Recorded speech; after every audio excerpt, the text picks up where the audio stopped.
ஆமென். ஆமென். ஹalleluya. ஹalleluya. நல்லவராக இருக்கிறார். நான் இந்த ಕಾಲವೇಳೆಯಲ್ಲಿ ಮಧ್ಯದಲ್ಲಿ ಪಾಸ್ಟರ್ ಸೆಲ್ವಕುಮಾರ್ ಅಯ್ಯನವರು ನಮ್ಮ ಮಧ್ಯದಲ್ಲಿ ಬಂದಿದ್ದಾರೆ.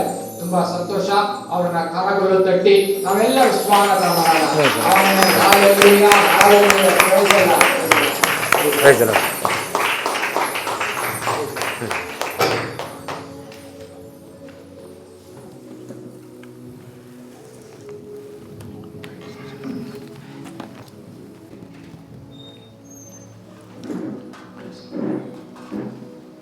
ஆண்டவராகிய இயேசு கிறிஸ்துவின் இனிதான நாமத்தினாலே உங்கள் அனைவருக்கும் என் வாழ்த்துக்களை தெரிவித்துக் கொள்கிறேன். ದೇವರಾದ ಯೇಸು ಕ್ರಿಸ್ತನ ನಾಮದಲ್ಲಿ ನೀವೆಲ್ಲರಿಗೂ ವಂದನೆಗಳನ್ನು ನಾನು ಹೇಳಿಕೊಳ್ಳುತ್ತೇನೆ. காலை வேளையில உங்கள் மத்தியில் வந்து ஆண்டவருடைய வார்த்தையை பகிர்ந்து கொள்ள கர்த்தர் கொடுத்த இந்த வாய்ப்புக்காக ஆண்டவருக்கு நன்றி செலுத்துகிறேன். ಈ ಬೆಳಗಿನ ಜಾವದಲ್ಲಿ ನಿಮ್ಮ ಮಧ್ಯದಲ್ಲಿ ಬಂದು ದೇವರ ವಾಕ್ಯವನ್ನು ಹಂಚಿಕೊಳ್ಳುವುದಕ್ಕೆ ದೇವರು ಕೊಟ್ಟ ಈ ಸಹಾಯಕ್ಕಾಗಿ ದೇವರಿಗೆ ಕೂಡ ನಾನು ಕೃತಜ್ಞತಾ ಸ್ತುತಿಗಳನ್ನು ಹೇಳಿಕೊಳ್ಳುತ್ತೇನೆ. வாய்ப்பளித்த நான் போதகருக்கு நன்றி தெரிவித்துக் கொள்கிறேன். ಇದಕ್ಕೆ ಸಂದರ್ಭವನ್ನು ಕೊಟ್ಟ ಬೋಧಕರಿಗೂ ನಾನು ಅವರಿಗೆ ಕೂಡ ಥ್ಯಾಂಕ್ಸ್ ಹೇಳಿಕೊಳ್ಳುತ್ತೇನೆ. நேரம் குறைவாக இருக்கிறபடினாலே ನಮಗೆ ಸಮಯ ಕೊರತೆಯಾಗಿ ಕಡಿಮೆಯಾಗಿರುವುದರಿಂದ முடிச்சிட்டு இன்னொரு ப்ரோகிராம் வேற இருக்கு. ಅದನ್ನು ಮುಗಿಸಿ ಮತ್ತೆ ಇನ್ನೊಂದು ಕಾರ್ಯಕ್ಕೆ ನಾವು ಹೋಗಬೇಕಾಗಿದೆ. சோ நேரடியாக ஆண்டவருடைய வார்த்தை கடந்து செல்லலாம். ನಾವು ನೇರವಾಗಿ ದೇವರ ವಾಕ್ಯಕ್ಕೆ ಹಾದು ಹೋಗೋಣ.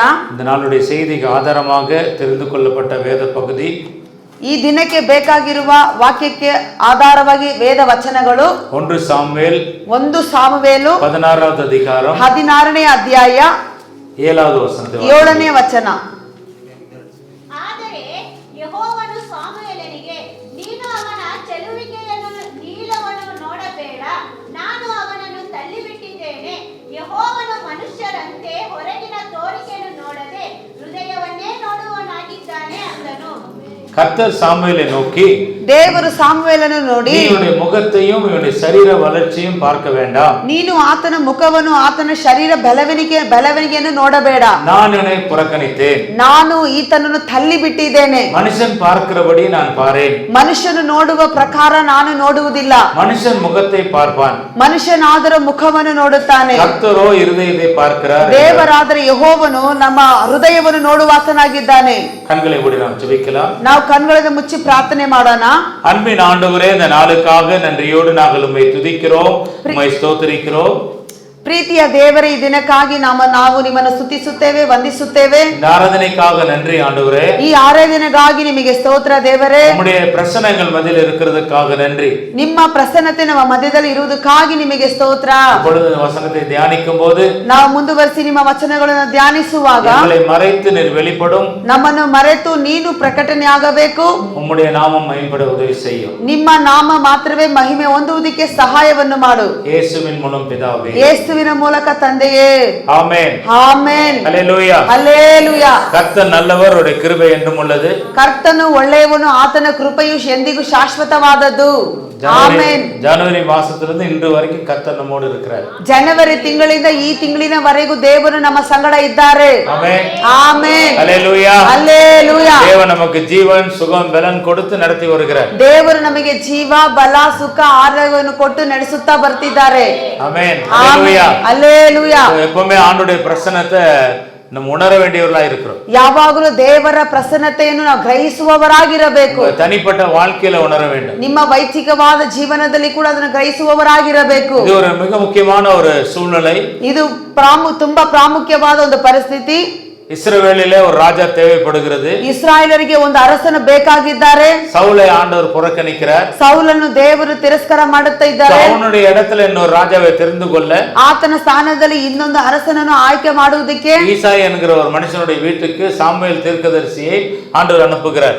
ಈಸಾ ಎಂಬ ಮನುಷ್ಯನನ್ನು ಈಸಾಯನ ಮನೆಗೆ ಸಾಮುವೇಲ್ ಎಂಬ ಪ್ರವಾದಿಯನ್ನು ದೇವರು ಕಳಿಸುತ್ತಾ ಇದ್ದಾರೆ. அவனுடைய குமாரரிலே ஒரு மனுஷனை நான் ರಾಜಾವಾಗ தெரிந்து கொண்டிருக்கிறேன். ಈಸಾಯನಿಗಿರುವ ಕುಮಾರರಲ್ಲಿ ಇರುವ ಕುಮಾರರಲ್ಲಿ ಒಬ್ಬನನ್ನು ನಾನು ಇಸ್ರಾಯೇಲರಿಗೆ ರಾಜನಾಗಿ ಅಭಿಷೇಕ ಮಾಡಬೇಕೆಂಬುದಾಗಿ ಹೇಳುತ್ತಿದ್ದಾರೆ. இந்த தீர்க்கதரிசி அங்கே போகிறார். ಈ ಪ್ರವಾದಿಯು ಅಲ್ಲಿಗೆ ಹೋದರು. அங்க இருக்கிற குமாரர்கள் எல்லாம் வரிசையா நின்னுகிட்டு இருக்காங்க. ಅಲ್ಲಿರುವ ತನಗಿರುವ ಎಲ್ಲಾ ಮಕ್ಕಳಲ್ಲಿ ಲೈನ್ ಆಗಿ ಸಾಲಾಗಿ ನಿಂತುಕೊಂಡಿದ್ದಾರೆ. ಅದರಲ್ಲಿ ಯಾರು ರಾಜಾன்னு தெரியல. ಇದರಲ್ಲಿ ಯಾರು ಅರಸನು ಎಂಬುದಾಗಿ ಆತನಿಗೆ ಗೊತ್ತಿಲ್ಲ. இப்போ இங்க அங்க போய் சாமுவேல் தீர்க்கதரிசி நின்ற பொழுது ಈಗ ಹೋಗಿ ಸಾಮುವೇಲ್ ಪ್ರವಾದಿಯಲ್ಲಿ ನಿಂತುಕೊಳ್ಳುವಾಗ 6ನೇ ವಚನ சொல்லுகிறது. 6ನೇ ವಚನ ಹೇಳುತ್ತಾ ಇದೆ, அவர்கள் வந்தபோது அவன் எலியாவை பார்த்த உடனே கர்த்தரால் அபிஷேகம் பண்ணப்படுவன் இவன் தானாக்கும் என்றான். ಅವರು ಬರಲು ಅವನು ಎಲಿಯಾವನೆಂಬ ನೋಡಿ ನಿಶ್ಚಯವಾಗಿ ಯೆಹೋವನ ಅಭಿಷೇಕಕ್ಕೆ ಆರಿಸಿಕೊಂಡವನು ಆತನ ಮುಂದೆ ಇದ್ದಾನೆ ಅಂದುಕೊಂಡನು. பாருங்க, நாம் பார்க்கிற அநேக காரியங்கள் நம்மை தவறாக வழிநடத்தக்கூடும். ನೋಡಿ, ನಾವು ನೋಡುವಂತ ಅನೇಕ ಕಾರ್ಯಗಳು ನಮ್ಮನ್ನು ತಪ್ಪಾಗಿ ನಡೆಸುವಂತದ್ದಾಗಿದೆ. நீங்களும் சரி நானும் சரி தேவனுடைய பிள்ளைகளாக இருக்கிறோம். ನೀವು ಸರಿ ನಾವು ಸರಿ ದೇವರ ಮಕ್ಕಳಾಗಿದ್ದೇವೆ. தேவனுடைய சித்தத்தை செய்யும்படியாக இந்த உலகத்தில் இருக்கிறோம். ದೇವರ ಚಿತ್ತವನ್ನು ಮಾಡುವುದಕ್ಕಾಗಿ ನಾವು ಈ ಪ್ರಪಂಚದಲ್ಲಿ ಲೋಕದಲ್ಲಿ ಇದ್ದೀವಿ. ஒரு வாழ்க்கையை கர்த்தர் உங்களுக்கு கொடுத்திருக்கிறார். ಒಂದು ಜೀವನವನ್ನು, ಒಂದು ಬದುಕನ್ನು ದೇವರು ನಿಮಗೆ அந்த ಕೊಟ್ಟಿದ್ದಾರೆ. வாழ்க்கையை நீங்க தேவனுக்காக செலவழிக்க வேண்டும். ಆ ಒಂದು ಬದುಕನ್ನು ನೀವು ದೇವರಿಗಾಗಿಯೇ ಕೊಡಬೇಕಾಗಿದೆ. தேவனை பிரியப்படுத்த வேண்டும் என்கிற எண்ணம் உங்களுக்குள்ளே அதிகமாக இருக்க வேண்டும். ದೇವರನ್ನು ಮೆಚ್ಚಿಸಬೇಕು, ಆತನನ್ನು ಸಂತೋಷ ಪಡಬೇಕೆಂಬ ಆಸಕ್ತಿ ಹೆಚ್ಚಾಗಿ ನಿಮ್ಮಲ್ಲಿ ಇರಬೇಕು. பாருங்க, ஒரு தீர்க்கதரிசி, ನೋಡಿ, ಈತನ ಒಂದು ಪ್ರವಾದಿ அந்த மூத்த குமாரன் எலியாவை பார்த்த உடனே ಆ ದೊಡ್ಡ ಕುಮಾರನಾದ ಎಲಿಯನನ್ನು ನೋಡಿದ ಕೂಡಲೇ உடனே திங்க் பண்றான், ಈ ಮನುಷ್ಯನ ತಕ್ಷಣವೇ இவன் தான் கரெக்டான ஆள், அடுத்த ராஜா. ಈತನೇ ಸರಿಯಾಗಿ ಮನುಷ್ಯನಾಗಿರ್ತಾನೆ ಅರಸನಾಗಿರುವುದಕ್ಕೆ. ஏன் அப்படி சொல்றான் அப்படின்னா, ಯಾತಕ್ಕಾಗಿ ಹಂಗೆ ಹೇಳ್ತಾ ಇದ್ದಾರೆ ಅಂದ್ರೆ, அவனுடைய பிசிக்கல் அப்பியரன்ஸ் வந்து அந்த அளவுக்கு அட்ராக்ಟಿವ್ இருக்கு. ನೋಡಿ, ಆತನ ಶರೀರ ಭಾವವನ್ನು ನೋಡುವಾಗ, ಮುಖವನ್ನು ನೋಡುವಾಗ ಅದಕ್ಕೆ ಹೋಲಿಕೆಯಾಗಿ ಆತನಿಗೆ ಸರಿಯಾಗಿದ್ದಾನೆ ಎಂಬ ಕಾರ್ಯವಾಗಿದೆ. உடனே ஆண்டவர் பேசுறார் பாருங்க, ತಕ್ಷಣವೇ ದೇವರು ಮಾತನಾಡುತ್ತಾರೆ. கர்த்தர் சாமுவேலை நோக்கி, ಯೆಹೋವನು ಸಾಮುವೇಲನನ್ನು ನೋಡಿ, நீ இவனுடைய முகத்தையும் இவனுடைய சரீர வளர்ச்சியும் பார்க்க வேண்டாம். ನೀನು ಅವನ ಚೆಲುವಿಕೆಯನ್ನು ನೀಳವನ್ನು ನೋಡಬೇಡ. என்ன சொன்னாரு? ಏನ್ ಹೇಳ್ತಾ ಇದ್ದಾರೆ? முகத்தை பார்க்காத, ನೀನು ಆತನ ಮುಖವನ್ನು ನೋಡಬೇಡ, அவன் சரீர வளர்ச்சியை பார்க்காத, ಆತನ ಚೆಲುವಿನ ಭಾವವನ್ನು ನೋಡಬೇಡ. அது உன்னை மிஸ்கைட் பண்ணி கொண்டிருக்கிறது. ಅದು ನಿನ್ನನ್ನು ತಪ್ಪಾಗಿ ಮಾರ್ಗವಾಗಿ ನಡೆಸುತ್ತಾ ಇದೆ. நீ நினைக்கிறபடி நான் பார்க்கல அப்படின்னு. ನೀನು ನೆನೆಸುವ ರೀತಿಯಲ್ಲಿ ನಾನು ನೆನೆಸುತ್ತಾ ಇಲ್ಲ. அவர் என்ன சொல்றாரு பாருங்க, ಆತನು ಏನ್ ಹೇಳುತ್ತಾರೆ ನೋಡಿ, நான் இவனை புறக்கணித்தேன், ನಾನು ಅವನನ್ನು ತಳ್ಳಿ ಬಿಟ್ಟಿದ್ದೇನೆ. மனுஷன் பார்க்கிறபடி நான் பாரேன். ಯೆಹೋವನು ಮನುಷ್ಯರಂತೆ ಹೊರಗಿನ ತೋರಿಕೆಯನ್ನು ನೋಡುವುದಿಲ್ಲ. மனுஷன் முகத்தை பார்ப்பான், ಮನುಷ್ಯನಾದರೂ ಮುಖವನ್ನು ನೋಡುತ್ತಾನೆ. கர்த்தரோ இருதயத்தை பார்க்கிறார். ಯೆಹೋವನಾದರೆ ನಾನು ಹೃದಯವನ್ನೇ ನೋಡುತ್ತೇನೆ. ஹல்லேலூயா, ಹಲ್ಲೇಲೂಯಾ. கர்த்தர் ஒரு மனிதனை தெரிந்து கொள்ளுகிறார், ದೇವರು ಒಂದು ಮನುಷ್ಯನನ್ನು ಆರಿಸಿಕೊಳ್ಳುತ್ತಾರೆ. கர்த்தர் ஒரு மனிதனை தள்ளி விடுகிறார். ಕರ್ತನು ಒಬ್ಬನನ್ನು ತಳ್ಳಿ ಬಿಡುತ್ತಾರೆ. இங்க என்ன சொல்றாரு, நான் இவனை புறக்கணித்தேன் அப்படின்றாரு. ದೇವರು ಈ ಮನುಷ್ಯನ ನೋಡಿ ಹೇಳುತ್ತಾ ಇದ್ದಾರೆ, ಈತನನ್ನು ನಾನು ತಳ್ಳಿ ಬಿಟ್ಟಿದ್ದೇನೆ. ஆண்டவர் தான் சாமுவேல் தீர்க்கதரிசி அங்க அனுப்புனாரு. ದೇವರೇ ಸಾಮುವೇಲ್ ಪ್ರವಾದಿಯನ್ನು ಅಲ್ಲಿ ಕಳಿಸಿದ್ದಾರೆ. எதுக்கு? ஒரு செலக்ஷன் பண்றதுக்காக. ಯಾವುದಕ್ಕಾಗಿ? ಒಂದು ಸೆಲೆಕ್ಷನ್ ಮಾಡುವುದಕ್ಕಾಗಿ. இப்போ தெரியும் ஆண்டவருக்கு அந்த குமாரன்ல ஒருத்தன் தான் ராஜாவா போறான்னு தெரியும். ಈಗ ದೇವರಿಗೆ ಗೊತ್ತು, ಆ ಕುಮಾರರಲ್ಲಿ ಒಂದು ಮಗನು ಮಾತ್ರವೇ ರಾಜನಾಗುತ್ತಾನೆಂಬುದಾಗಿ. சாமுவேல் ஆண்டவர் கூப்பிட்டு, ಸಾಮುವೇಲನ್ನು ದೇವರು ಕರೆದು, நீ நேரா போய் இன்னார நீ அபிஷேகம் பண்ணிரு, ನೀನು ನೇರವಾಗಿ ಇಂಥ ಒಂದು ಮನುಷ್ಯನನ್ನು ಅಭಿಷೇಕ ಮಾಡು, அவனை தான் நான் தெரிந்து கொண்டிருக்கிறேன் ಆತನನ್ನೇ ನಾನು ಆರಿಸಿಕೊಂಡಿದ್ದೇನೆ அப்படின்னு டைரக்டா ஆண்டவர் அனுப்பிச்சிருக்கலாம். ಆ ರೀತಿ ನೇರವಾಗಿ ಹೇಳಿ ದೇವರು அதற்கு ಕಳಿಸಿರಬಹುದು. பதிலாக ಆದ್ರೆ ಅದಕ್ಕೆ ಬದಲಾಗಿ, நீ போ, ನೀನು ಹೋಗು, குமாரன்ல ஒருத்தன் நான் தெரிஞ்சிருக்கிறேன், ಅವರ ಕುಮಾರರಲ್ಲಿ ನಾನೊಬ್ಬರು ಆರಿಸಿಕೊಂಡಿದ್ದೇನೆ, நான் யாரை சொல்லுகிறேனோ ನಾನು ಯಾರನ್ನು அவனை ಹೇಳುತ್ತೇನೋ மட்டும் நீ அபிஷேகம் பண்ண வேண்டும். ಆತನನ್ನು ಮಾತ್ರವೇ ನೀನು ಅಭಿಷೇಕಿಸಬೇಕು. ஹல்லேலூயா, ಹಲ್ಲೇಲೂಯಾ, ஹல்லேலூயா. ಹಲ್ಲೇಲೂಯಾ. உன்னதமான வேலைக்காக ಒಂದು ಉನ್ನತವಾದ ಕೆಲಸಕ್ಕಾಗಿ ஒரு மனிதன் அபிஷேகம் பண்ணப்பட வேண்டும். ಒಂದು ಮನುಷ್ಯನು ಅಭಿಷೇಕ ಮಾಡಲ್ಪಡಬೇಕು. ஆனா அது தேவ ஆலோசனையின்படியாக இருக்க வேண்டும். ಆದರೆ ಅದು ದೇವರ ಆಲೋಚನೆಯಂತಿರಬೇಕು. தேவ நடத்துதலின்படியாக இருக்கணும். ದೇವರ ಮಾರ್ಗ ನಡೆಸುವ ರೀತಿಯಾಗಿರಬೇಕು. So, எல்லாருக்கும் அது புரியணும், இது ஆண்டவருடைய நடத்துதலின்படியாக இந்த காரியம் நடக்கிறது. ನೋಡಿ, ಇದು ಎಲ್ಲರಿಗೂ ಅರ್ಥವಾಗಬೇಕು. ಇದು ದೇವರ ಚಿತ್ತದ ಪ್ರಕಾರವೇ ಈ ಕಾರ್ಯ ನಡೀತಾ ಇದೆ ಎಂಬುದಾಗಿ. இப்ப ஆண்டவர் புறக்கணித்தார் என்றால் இப்போ ஏதோ ஒரு ரீசனுக்காக அவனை தள்ளிட்டார் ஆண்டவர். ದೇವರು ಆ ಮನುಷ್ಯನನ್ನು ತಳ್ಳಿ ಬಿಟ್ಟಿದ್ದಾರೆ ಅಂದ್ರೆ ಯಾವುದೋ ಒಂದು ಕಾರ್ಯಕ್ಕಾಗಿ ಆತನನ್ನು ತಳ್ಳಿ ಬಿಟ್ಟಿದ್ದಾರೆ. என்னத்துக்காக அப்படின்னு சொல்லி பார்க்கும்போது ದೇವರು ಯಾತಕ್ಕಾಗಿ ಈ ಕಾರ್ಯವನ್ನು ಮಾಡಿದ್ದಾರೆ ಅಂತ ನೋಡುವಾಗ, மனுஷன் வந்து முகத்தை பார்ப்பான், ಮನುಷ್ಯನು ಮುಖವನ್ನು ನೋಡುತ್ತಾನೆ, ஆனா கர்த்தரோ இருதயத்தை பார்க்கிறார். ಆದ್ರೆ ಯೆಹೋವನು ಹೃದಯವನ್ನು ನೋಡುವಾತನಾಗಿದ್ದಾರೆ. ஹல்லேலூயா, hallelujah, praise the Lord. Praise the Lord. அப்ப பாருங்க, தாவீதை தேவன் தெரிந்து கொண்டது அவனுடைய இருதயத்தின் தன்மையை வைத்து தேவன் தெரிந்து கொள்கிறார். ನೋಡಿ ದಾವೀದನು ದೇವರು ತಿಳಿದುಕೊಂಡಿದ್ದಕ್ಕೆ ಒಂದೇ ಒಂದು ಕಾರಣ, ತನ್ನ ಹೃದಯದ ಕಾರ್ಯಗಳನ್ನು ಕಂಡಿಡಿದು ಆತನು ಆಯ್ಕೆ ಮಾಡಿದ್ದಾರೆ. அவன் அந்த இடத்திலே இல்ல, ಆ ಮನುಷ್ಯನು ಆ ಒಂದು ಸ್ಥಳದಲ್ಲಿ ಇಲ್ಲವೇ ಇಲ್ಲ, ஆனா தேவனுடைய இடத்துல இருக்கிறான். ಆದರೆ ಆತನು ದೇವರ ಸ್ಥಳದಲ್ಲಿ ಇದ್ದಾನೆ, தேவனுடைய சிந்தனையில இருக்கிறான், ದೇವರ ಆಲೋಚನೆಯಲ್ಲಿ ಇದ್ದಾನೆ, தேவன் அவனை செலக்ட் பண்ணி வச்சிருக்கிறார். ದೇವರು ಆತನನ್ನು ಸೆಲೆಕ್ಟ್ ಮಾಡಿ ಇಟ್ಟಿದ್ದಾರೆ. Hallelujah, hallelujah, praise the Lord, praise the Lord. இப்ப நீங்கெல்லாம் உங்களை யோசிச்சு பாத்தீங்கன்னா, ಈಗ ನೀವೆಲ್ಲ ನಿಮ್ಮನ್ನು ಯೋಚನೆ ಮಾಡಿ ನೋಡುವಾಗ, உங்களை தேவன் ஏற்கனவே முன் குறித்ததுனால தெரிந்து கொண்டதுனாலதான் இன்னைக்கு நீங்க ஆண்டவருடைய சமூகத்துல இருக்கீங்க. ಮುಂಚಿತವಾಗಿ ದೇವರು ನಿಮ್ಮನ್ನು ಆರಿಸಿಕೊಂಡು ಆಯ್ಕೆ ಮಾಡಿ ಇಟ್ಟಿದ್ದರಿಂದಲೇ ನೀವೆಲ್ಲರೂ ಇಲ್ಲಿ ನಾವು ಕೂಡಿ ಬಂದಿದ್ದೇವೆ. நீங்க யாருன்னா ஒரு தெரிந்து கொள்ளப்பட்ட ஒரு சந்ததி என்று வேதம் சொல்லுகிறது. Amen amen. ನೀವು ಯಾರಂದರೆ ತಿಳಿದುಕೊಳ್ಳಲ್ಪಟ್ಟ ಒಂದು ಸಂತತಿ ಎಂಬುದಾಗಿ ಹೇಳಲ್ಪಟ್ಟಿದೆ. அல்லேலூயா, ಹಲ್ಲೆಲೂಯಾ. யாராலே தெரிந்து கொள்ளப்பட்டிருக்கிறீர்கள்? ನೀವು ಯಾರಿಂದ ತಿಳಿದುಕೊಳ್ಳಲ್ಪಟ್ಟಿದ್ದೀರಾ? தேவனாலே தெரிந்து ನೀವು கொள்ளப்பட்டிருக்கிறீங்க. ದೇವರಿಂದಲೇ ತಿಳಿದುಕೊಳ್ಳಲ್ಪಟ್ಟಿದ್ದೀರಾ. பிறக்கும் போது நீங்க எப்படி பிறந்திருக்கலாம்? ನೀವು ಹುಟ್ಟಿರುವಾಗ ಹೇಗಾದ್ರೂ ಹುಟ್ಟಿರಬಹುದು, கிறிஸ்தவர்களா பிறந்திருக்கலாம், கிறிஸ்தவர் அல்லாதவர்களா பிறந்திருக்கலாம், ಕ್ರೈಸ್ತವರಾಗಿ ಹುಟ್ಟಿರಬಹುದು, ಕ್ರೈಸ್ತವರು ಇಲ್ಲದವರಾಗಿ ಹುಟ್ಟಿರಬಹುದು. யாருமே ரட்சிக்கப்பட்டவர்களா பிறக்கல, ಯಾರು ರಕ್ಷಣೆ ಹೊಂದಿದವರಾಗಿ ಹುಟ್ಟಲಿಲ್ಲ. எல்லாரும் பாவிகளாக தான் உலகத்துல பிறந்தோம். ಎಲ್ಲರೂ ಪಾಪಿಗಳಾಗಿ ಲೋಕದಲ್ಲಿ ಹುಟ್ಟಿದ್ದೇವೆ. கரெக்டா தப்பா? ಸರಿನಾ ತಪ್ಪಾ? ಸರಿ. பிறக்கும் போதே பாவிகளா தான் பிறந்தோம். ನಾವು ಹುಟ್ಟಿದಾಗಲೇ ಪಾಪಿಯಾಗಿ ಹುಟ್ಟಿದ್ವಿ. பாவத்துடைய சுபாவம் நமக்குள்ள இருந்துச்சு. ಪಾಪದ ಸ್ವಭಾವಗಳು ನಮ್ಮ ಒಳಗಡೆ ಇತ್ತು. அந்த பாவ சுபாவத்துல தான் ನಾವು வளர ஆரம்பிச்சோம். ಆ ಪಾಪದ ಸ್ವಭಾವಗಳಲ್ಲಿ ಗುಣಾದಿಶಗಳೇ ನಾವು ಬೆಳೀತಾ ಬಂದ್ವಿ. நம்முடைய மனசாட்சிக்கே நல்லா தெரியும் நாம் பாவிகள் என்று சொல்லி. ನಮ್ಮ ಮನಸಾಕ್ಷಿಗೆ ನಮಗೆ ಚೆನ್ನಾಗಿ ಗೊತ್ತಿದೆ ನಾವು ಒಂದು ಪಾಪಿ ಎಂಬುದಾಗಿ. ஆனா இன்னைக்கு நம்ம பாவியானா நம்ம பாவி இல்ல. ಆದ್ರೆ ಇವತ್ತು ನಾವು ಪಾಪಿ ಅಂತ ಕೇಳುವಾಗ ನನ್ನ ಪಾಪಿ ಇಲ್ಲ ಅಂತ ಹೇಳ್ತೀವಿ. அல்லேலூயா, ಹಲ್ಲೆಲೂಯಾ. ஏன் என்றால் ಯಾಕಂದರೆ ஆண்டவருடைய பாவங்களை மன்னித்து விட்டார். ದೇವರು ನಮ್ಮ ಪಾಪಗಳನ್ನೆಲ್ಲ ಕ್ಷಮಿಸಿದ್ದಾರೆ, நம்மை பரிசுத்தமாக்கி இருக்கிறார். ನಮ್ಮನ್ನ ಪರಿಶುದ್ಧ ಮಾಡಿದ್ದಾರೆ. இன்னைக்கு நாம் தேவனுடைய பிள்ளைகளாக இருக்கிறோம். ಇವತ್ತು ನಾವೆಲ್ಲರೂ ದೇವರ ಮಕ್ಕಳಾಗಿದ್ದೇವೆ. நம்முடைய ஐடென்டிட்டி சேஞ்ச் ஆயிடுச்சு. ನಮ್ಮ ಒಂದು ಅಡ್ರೆಸ್ ಬದಲಾವಣೆ ಆಯಿತು. ஆமென், ಆಮೆನ್. இப்ப பாருங்க, தாவீதை தேவன் ஏற்கனவே தெரிந்து கொண்டிருக்கிறார். ನೋಡಿ, ದಾವೀದನು ದೇವರು ಮೊದಲೇ ಆಯ್ಕೆ ಮಾಡಿಟ್ಟಿದ್ದಾರೆ. அந்த தெரிந்து கொள்ளுதலை உறுதிப்படுத்தும்படியாக சாமுவேಲ್ அங்க அனுப்புறார். ನೋಡಿ, ನಾನು ಆತನನ್ನು ತಿಳಿದುಕೊಂಡಿದ್ದೇನೆ, ಆಯ್ಕೆ ಮಾಡಿದೆಂಬ ವಿಷಯವನ್ನು ತಿಳಿಸುವುದಕ್ಕಾಗಿ ದೇವರು ಪ್ರವಾದಿಯಾದ ಸಾಮುವೇಲನನ್ನು ಅಲ್ಲಿ ಕಳಿಸಿದ್ರು. சாமுவேல் மூலமாக அந்த செய்தி தாவீதுக்கும் அங்க இருக்கிற எல்லாருக்கும் தெரியணும். ಸಾಮುವೇಲಿನ ಮೂಲಕವಾಗಿ ದಾವೀದನಿಗೂ ಆತನ ಸಂಬಂಧಪಟ್ಟ ಎಲ್ಲರಿಗೂ ಗೊತ್ತಾಗಬೇಕು ಈ ವಿಷಯ. இன்னைக்கு நம்முடைய லைஃப்ல கூட ಇವತ್ತು ನಮ್ಮ ಜೀವನದಲ್ಲಿ ಕೂಡ தெரிந்து கொள்ளப்பட்டவர்களை ನಾವು ತಿಳಿದುಕೊಳ್ಳಲ್ಪಟ್ಟಿರುವ ನಾವು அப்படியே அவர் ஆண்டவர் விடுறது இல்ல. ಹಾಗೆ ನಮ್ಮನ್ನು ದೇವರು ಬಿಡುವುದಿಲ್ಲ. அவருடைய வார்த்தை நமக்கு கிடைக்கும்படியான சூழ்நிலையை கர்த்தர் நம்ம வாழ்க்கையில் ஏற்படுத்துறார். ಆತನ ವಾಕ್ಯವನ್ನು ಸಿಗುವಂತೆ ಪರಿಸ್ಥಿತಿಯನ್ನು ದೇವರು ನಮಗೆ ಏರ್ಪಡಿಸುತ್ತಾರೆ. அல்லேலூயா, ಹಲ್ಲೆಲೂಯಾ. நீங்க யோசிச்சு பாருங்க, ನೀವು ಚೆನ್ನಾಗಿ ಯೋಚನೆ ಮಾಡಿ ನೋಡಿ, எப்படி ரட்சிக்கப்பட்டீங்க? ನೀವು ಹೇಗೆ ರಕ್ಷಣೆ ಹೊಂದಿದ್ರಿ? கொஞ்சம் அப்படி உட்கார்ந்து யோசித்தீங்கன்னா எத்தனையோ சூழ்நிலையில எத்தனையோ வார்த்தைகள் எங்கிருந்தோ உங்களை தேடி வந்துட்டே இருந்திருக்கும். ನೋಡಿ, ಸ್ವಲ್ಪ ನೀವು ಯೋಚನೆ ಮಾಡಿ ನೋಡುವಾಗ ನೀವಿರುವ ಪರಿಸ್ಥಿತಿಯಲ್ಲಿ ಯಾವ ಕಡೆಯಿಂದಲೂ ಯಾವ ದಿಕ್ಕಿನಿಂದಲೂ ದೇವರ ವಾಕ್ಯ ನಿಮಗೆ ಬಂದು ನಿಮ್ಮನ್ನು ದೃಢಪಡಿಸಿ ರಕ್ಷಣೆ ಹೊಂದುವಂತೆ ಮಾಡಿದೆ. அந்த வார்த்தை உங்க இருதயத்துல கிரியை செய்த பொழுது அந்த வார்த்தைக்கு நீங்க உங்களை ஒப்பு கொடுத்தீங்க. ಆ ವಾಕ್ಯ ನಿಮ್ಮ ಹೃದಯದಲ್ಲಿ ಕ್ರಿಯೆ ಮಾಡುವಾಗ ಆ ವಾಕ್ಯಕ್ಕೆ ನಿಮ್ಮನ್ನು ನೀವು ಒಪ್ಪಿಸಿಕೊಟ್ಟಿದ್ದೀರಿ. ஒப்பு கொடுத்த பொழுது உங்க வாழ்க்கை மாறிவிட்டது. ನೀವು ಒಪ್ಪಿಸಿ ಕೊಟ್ಟಾಗ ನಿಮ್ಮ ಜೀವನ ಬದಲಾವಣೆ ಆಯಿತು. அல்லேலூயா, ಹಲ್ಲೆಲೂಯಾ. அப்போ ஆண்டவருடைய தெரிந்து கொள்ளுதல் எப்படிப்பட்டது? ಹಾಗಾದ್ರೆ ದೇವರು ನಮ್ಮನ್ನು ಆಯ್ಕೆ ಮಾಡುವಂತ ತಿಳಿದುಕೊಳ್ಳುವಂತ ವಿಶೇಷ ಕಾರ್ಯ ಹೆಂಗಿದೆ? மனுஷனுடைய இருதயத்தை பார்க்கிறார். ಮನುಷ್ಯನ ಹೃದಯವನ್ನು ನೋಡುತ್ತಾರೆ.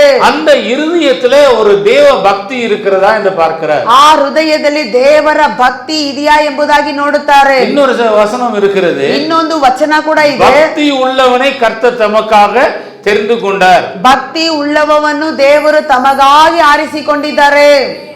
ಆಮೆನ್, ஆமென், ಆಮೆನ್. இந்த உலகத்துல பாருங்க, இந்த தேவ பக்தின்றது எல்லா மதங்களிலும் இருக்கிறது. ನೋಡಿ, ಭಕ್ತಿ ಎಂಬುದು ಎಲ್ಲಾ ಮತದಲ್ಲಿ ಕೂಡ ಇದೆ. சில பேர் பாருங்க, அவங்க இருக்கிற மதத்துல அவங்க இருக்கிற கடவுள் மேல அவ்வளவு வைராக்கியமான பக்தி இருக்கும் அவங்களுக்கு. ನೋಡಿ, ಕೆಲವರನ್ನು ನೋಡುವಾಗ ಅವರು ಇರುವ ಮತದಲ್ಲಿ ಅವರಿಗೆ ಬೇಕಾಗಿರುವ ಆ ಭಕ್ತಿಯಲ್ಲಿ ತುಂಬಾ ವೈರಾಗ್ಯ ಉಳ್ಳವರಾಗಿರ್ತಾರೆ. அவ்வளவு வைராக்கியமா இருப்பாங்க. ಅಷ್ಟು ವೈರಾಗ್ಯವಾಗಿರ್ತಾರೆ. ஆனா ஒரு நாள் ஆண்டவராக இயேசுவை ஏற்றுக்கொள்வார்கள். ಆದ್ರೆ ಒಂದು ದಿನ ಅವರು ಕೂಡ ಸತ್ಯವಾದ ದೇವರು ಯೇಸು ಕ್ರಿಸ್ತನನ್ನು ಅಂಗೀಕರಿಸಿಕೊಳ್ಳುತ್ತಾರೆ. அப்ப அவங்க வாழ்க்கையை மாறிடும். ಆಗ ಅವರ ಜೀವನ ಬದಲಾವಣೆ ಆಗುತ್ತದೆ. அவங்க தம்முடைய சாட்சியை சொல்லும் போது நமக்கே ஆச்சரியமா இருக்கும். ಅವರು ತನ್ನ ಜೀವನದ ಸಾಕ್ಷಿಯನ್ನು ಹೇಳುವಾಗ ಅದು ನಮಗೂ ಕೂಡ ಆಶ್ಚರ್ಯವಾಗಿರುತ್ತದೆ. எப்படி இவங்களுக்குள்ள அப்படி ஒரு மாற்றம் ஏற்பட்டது? ಹೇಗೆ ಈ ಮನುಷ್ಯನ ಒಳಗಡೆ ಇಂಥ ರೀತಿಯಾದ ಒಂದು ಬದಲಾವಣೆ ಉಂಟಾಯಿತು? அந்த இருதயத்தில் இருக்கிற பக்தியை பார்த்து தேவன் தெரிந்து கொள்ளுகிறார். ಯಾಕಂದ್ರೆ ಅವರ ಹೃದಯದಲ್ಲಿರುವ ಭಕ್ತಿಯನ್ನು ದೇವರು ತಿಳಿದುಕೊಂಡು ಅವರನ್ನು ಆರಿಸಿ ಆಯ್ಕೆ ಮಾಡುತ್ತಾರೆ. ஒரு சிலர் பாருங்க பாவத்துல வாழ்ந்துட்டு இருப்பாங்க. ಕೆಲವರನ್ನು ನೋಡಿ ಪಾಪದಲ್ಲಿ ಜೀವನ ಮಾಡ್ತಾ ಇರ್ತಾರೆ. ஆனா வசனம் எப்படி சொல்லுகிறது? ಆದ್ರೆ ವಚನ ಹೇಗೆ ಹೇಳುತ್ತದೆ? பாவிகளை ரட்சிக்க கிறிஸ்து இயேசு உலகத்தில் வந்தார். ಪಾಪಿಗಳನ್ನು ರಕ್ಷಿಸುವುದಕ್ಕಾಗಿ ಕ್ರಿಸ್ತ ಯೇಸು ಈ ಲೋಕಕ್ಕೆ ಬಂದರು. ஹல்லேலூயா, ஹல்லேலூயா. அப்போ பாவிகளிலே பிரதான பாவியின் பவுல் தன்னை சொல்றாரு. ಪಾಪಿಗಳಲ್ಲಿ ನಾನು ಪ್ರಧಾನ ಪಾಪಿ ಎಂಬುದಾಗಿ ಪೌಲನು ಹೇಳುತ್ತಾರೆ. பவுலை தேவன் எப்படி சந்திக்கிறார்? ಹಾಗಾದರೆ ಪೌಲನನ್ನು ದೇವರು ಯಾವ ರೀತಿ ಸಂಧಿಸಿದರು? மிகுந்த ஒரு வைராக்கியத்தோடு போய் கொண்டிருக்கிறார். ಆತನು ಬಹಳ ವೈರಾಗ್ಯದೊಂದಿಗೆ ಹೋಗುತ್ತಿದ್ದಂತ இந்த மார்க்கத்தை பின்பற்றுகிறவர்களை எப்படியாவது துன்புறுத்த வேண்டும் என்று போகிறார். ಯೇಸು ಕ್ರಿಸ್ತನ ಹೊಸ ಒಡಂಬಡಿಕೆ ಮಾರ್ಗವನ್ನು ಹಿಂಬಾಲಿಸುವಂತ ಅವರನ್ನು ಹೇಗಾದ್ರೂ ಹಿಂಸೆ ಪಡಿಸುವುದಕ್ಕಾಗಿ ಆತನು ಹೋಗುತ್ತಿದ್ದಾನೆ. கொலை செய்யணும்னு போறான். ಅವರನ್ನು ಕೊಲೆ ಮಾಡಬೇಕೆಂಬುದಾಗಿ ಹೋಗುತ್ತಿದ್ದಾನೆ. தேவான் கொலை செய்யப்படும் போது அவங்க இருக்கிறான், அதுக்கு சம்பந்தம் தெரிவித்திருக்கிறான். ನೋಡಿ, ಸ್ಟೇವಾನು ಕೊಲೆ ಮಾಡುವಾಗ ಅಲ್ಲಿ ಪೌಲನು ಇದ್ದನು, ಅದಕ್ಕೆ ಆತನು ಸಮ್ಮತವನ್ನು ತೋರಿಸಿದ್ದಾನೆ.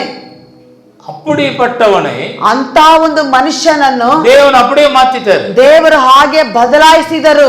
ஒரே ஒரு தரிசனம், ಒಂದೇ ಒಂದು ದರ್ಶನ, ஒரு வார்த்தை, சவுலே சவுலே நீ ஏன் என்னை துன்பப்படுத்துகிறாய்? ಆಮೇನ್ ಒಂದೇ ಒಂದು ಮಾತು, ಸೌಲೆ ಸೌಲೆ ಯಾಕೆ ನನ್ನನ್ನು ಹಿಂಸೆ ಪಡಿಸುತ್ತಾ ಇದ್ದೀ?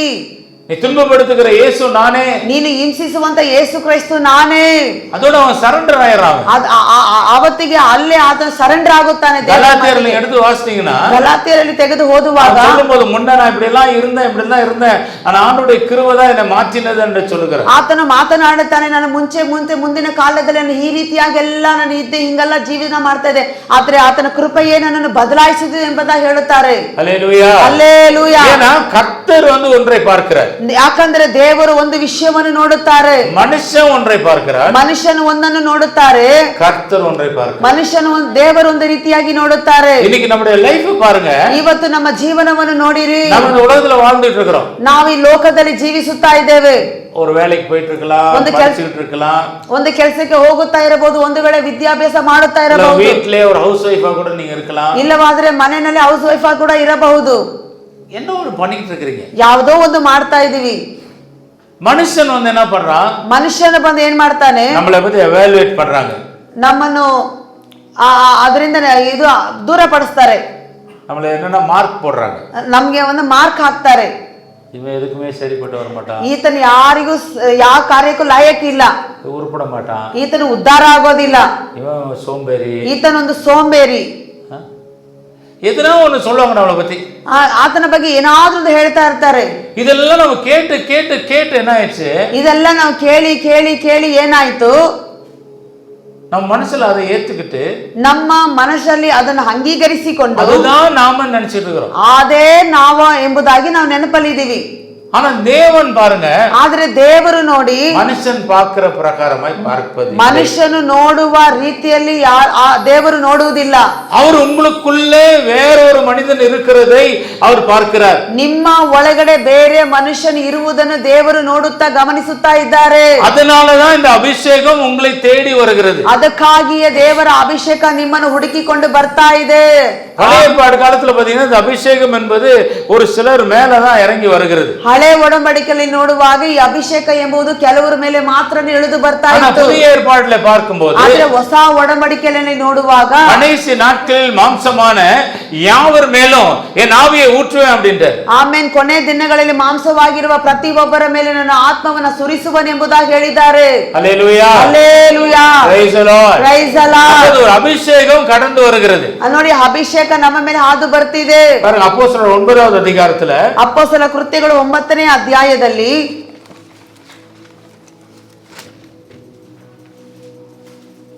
13, 14, 15, 16 ವಾಸಿக்கலாம். 13, 14, 15, 16ನೇ ವಚನವನ್ನು ನಾವು ಓದೋಣ. ಅದಕ್ಕೆ ಅನಾನಿಯನು, ಕರ್ತನೇ, ಆ ಮನುಷ್ಯನು ಯೆರೂಸಲೇಮಿನಲ್ಲಿ ನಿನ್ನನ್ನು ನಂಬಿದ ದೇವ ಜನರಿಗೆ ಎಷ್ಟೋ ಕೇಡನ್ನುಂಟು ಮಾಡಿದ್ದಾನೆಂದು ಅವನ ವಿಷಯವಾಗಿ ಅನೇಕರಿಂದ ಕೇಳಿದ್ದೇನೆ. ಮತ್ತು ಇಲ್ಲಿಯೂ ನಿನ್ನ ಹೆಸರನ್ನು ಸ್ಮರಿಸುವವರೆಲ್ಲರಿಗೆ ಬೇಡಿ ಹಾಕಿಸುವ ಅಧಿಕಾರವನ್ನು ಮಹಾಯಾಜಕರಿಂದ ಹೊಂದಿದ್ದಾನೆ ಅಂದನು. ಕರ್ತನು ಅವನಿಗೆ, ನೀನು ಹೋಗು, ಆ ಮನುಷ್ಯನು ಅನ್ಯರಿಗೂ ಅರಸರಿಗೂ ಇಸ್ರಾಯೇಲ್ಯರಿಗೂ ನನ್ನ ಹೆಸರನ್ನು ತಿಳಿಸುವುದಕ್ಕಾಗಿ ನಾನು ಆರಿಸಿಕೊಂಡ ಸಾಧನವಾಗಿದ್ದಾನೆ. 16.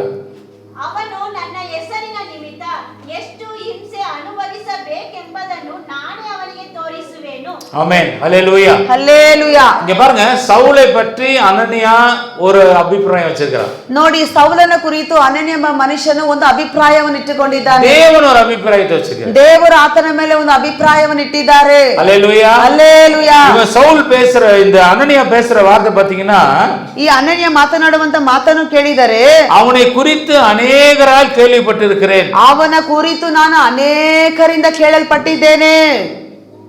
அவனுடைய இன்ஃபர்மேஷன் என்ன? கேட்ட அறிவு தான் அவனுக்குள்ள இருக்கு. ಆತನ ಒಂದು ಕಾರ್ಯ ಏನಾಗಿದೆ ಅಂದ್ರೆ, ಕೇಳುವಂತ ವಿಷಯ, ಅರಿತುಕೊಳ್ಳುವಂತ ವಿಷಯ ಮಾತ್ರವೇ ಆತನಲ್ಲಿದೆ. அவங்க சொன்ன செய்தி எல்லாம் அவன் காதுல விழுந்துருச்சு. அதை குறித்து அவங்களுக்கு பயம் வருது. ನೋಡಿ, ಆತನ ಸೌಲನ ಬಗ್ಗೆ ಕೇಳಿ ಹೇಳಿರುವ ಎಲ್ಲಾ ಸಂಗತಿಗಳನ್ನು ಕೇಳಿ ಆತನ ಮೇಲೆ ಆತನಿಗೆ ಒಂದು ಭಯ ಉಂಟಾಯ್ತು. ஆனா தேவனுடைய பார்வை, ಆದ್ರೆ ದೇವರ ದೃಷ್ಟಿಯಲ್ಲಿ இந்த சவுலுக்குள்ளே தேவன் என்ன பார்க்கிறார்? ಈ ಸೌಲಿನ ಒಳಗಡೆ ದೇವರು ಏನನ್ನು ನೋಡುತ್ತಿದ್ದಾರೆ? ஒரு அப்போஸ்தலனை பார்க்கிறார். ಒಂದು ಅಪೊಸ್ತಲನಾಗಿ ಕಾಣುತ್ತಿದ್ದಾರೆ. ஹல்லேலூயா. ಹಲ್ಲೇಲೂಯಾ. அநேக சபைகளை ஸ்தாபிக்கிறவனாக பார்க்கிறார். ಅನೇಕ ಸಭೆಗಳನ್ನು ಸ್ಥಾಪಿಸುವಂತ ಮನುಷ್ಯನಾಗಿ ನೋಡುತ್ತಿದ್ದಾರೆ. அநேக நிருபங்களை எழுதுகிறவனாக பார்க்கிறார். ಅನೇಕ ಕರಪತ್ರಗಳನ್ನು ಬರೆಯುವ ಮನುಷ್ಯನಾಗಿ ನೋಡುತ್ತಿದ್ದಾರೆ. ஹல்லேலூயா. ಹಲ್ಲೇಲೂಯಾ. நீங்க ஆண்டவருடைய சமூகத்தில் இருக்கிறீங்கன்னா, ಈಗ ನೀವು ದೇವರ ಸಮ್ಮುಖದಲ್ಲಿ ಇದ್ದೀರಾ ಅಂದರೆ, ஆக்சிடென்டா இல்ல, நீங்க ನೀವು ಏನು ಒಂದು ಆಕ್ಸಿಡೆಂಟ್ ಆಗಿ ಇಲ್ಲಿ ಬಂದಿಲ್ಲ. கர்த்தர் உங்களை பத்தி ஏதோ ஒன்றை பார்த்து வைத்திருக்கிறார். ದೇವರು ನಿಮ್ಮ ಒಳಗಡೆ ಯಾವುದೋ ಒಂದು ವಿಶೇಷವಾದ ಕಾರ್ಯವನ್ನು ನೋಡಿಟ್ಟಿದ್ದಾರೆ. நீங்க அவருக்கு தேவைப்படுறீங்க. ನೀವು ಅವರಿಗೆ ಬೇಕಾಗಿದ್ದೀರಿ. உலகம் சொல்லுது நீ எதுக்கு யூஸ் இல்ல. ಲೋಕ ಹೇಳುತ್ತಾ ಇದೆ ನೀವು ಯಾವತ್ತಕ್ಕೂ ಉಪಯೋಗ ಇಲ್ಲ ಎಂಬುದಾಗಿ. தாவீது அந்த குரூப்ல இல்லங்க. ದಾವೀದನ ಆ ಗುಂಪಲ್ಲೇ ಆ ಮನುಷ್ಯನ ಇಲ್ಲವೇ ಇಲ್ಲ.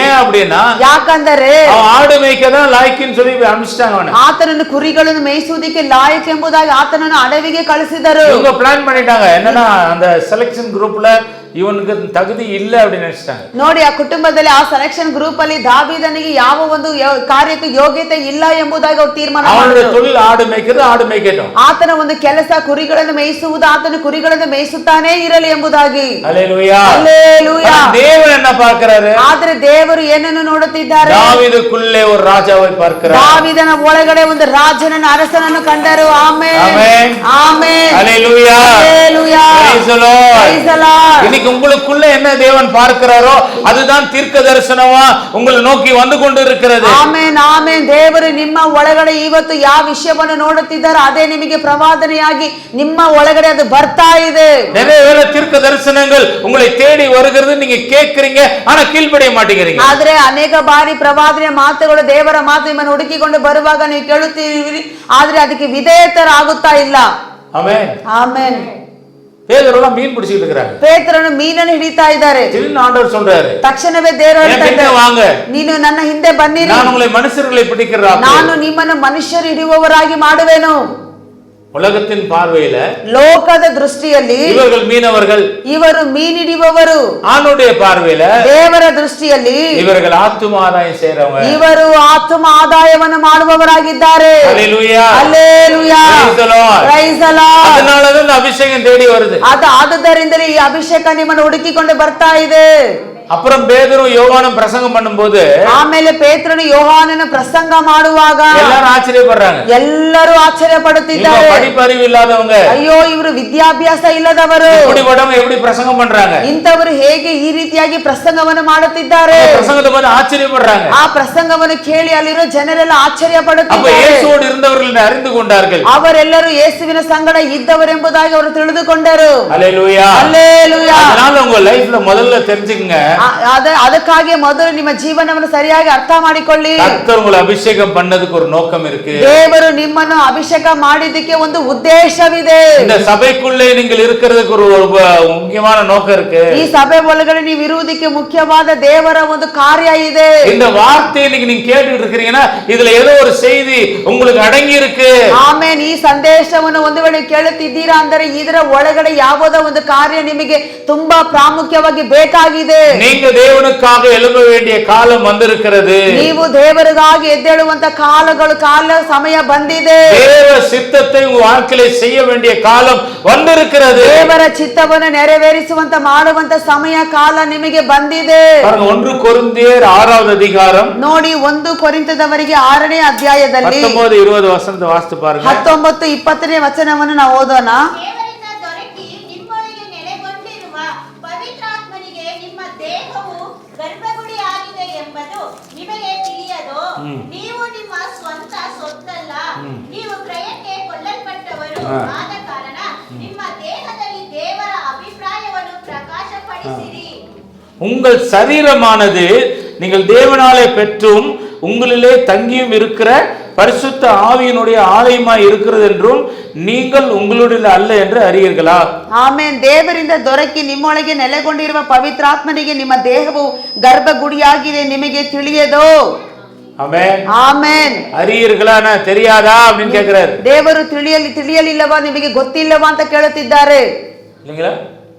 இன்னொரு பக்கம் என்ன அறிவில்லையான்னு கேக்குறாரு. ಇನ್ನೊಂದು ಕಡೆ ನೋಡುವಾಗ ನಿಮಗೆ ಅರಿವಿಲ್ಲ, ಬುದ್ಧಿ ಇಲ್ಲವಾ ಅಂತ ಕೇಳುತ್ತಿದ್ದಾರೆ. இல்லைங்களா? ಹೌದು ತಾನೆ? தெரிஞ்சிருக்க வேண்டிய ஒரு மிக முக்கியமான காரியம். ನಾವು ತಿಳಿದುಕೊಂಡಿರುವ ತುಂಬಾ ಪ್ರಾಮುಖ್ಯವಾದ ಒಂದು ಕಾರ್ಯ. உங்கள் சரீரம். ನಿಮ್ಮ ದೇಹವು. எது உங்க சரீரம்? ಯಾವುದು ನಿಮ್ಮ ದೇಹ?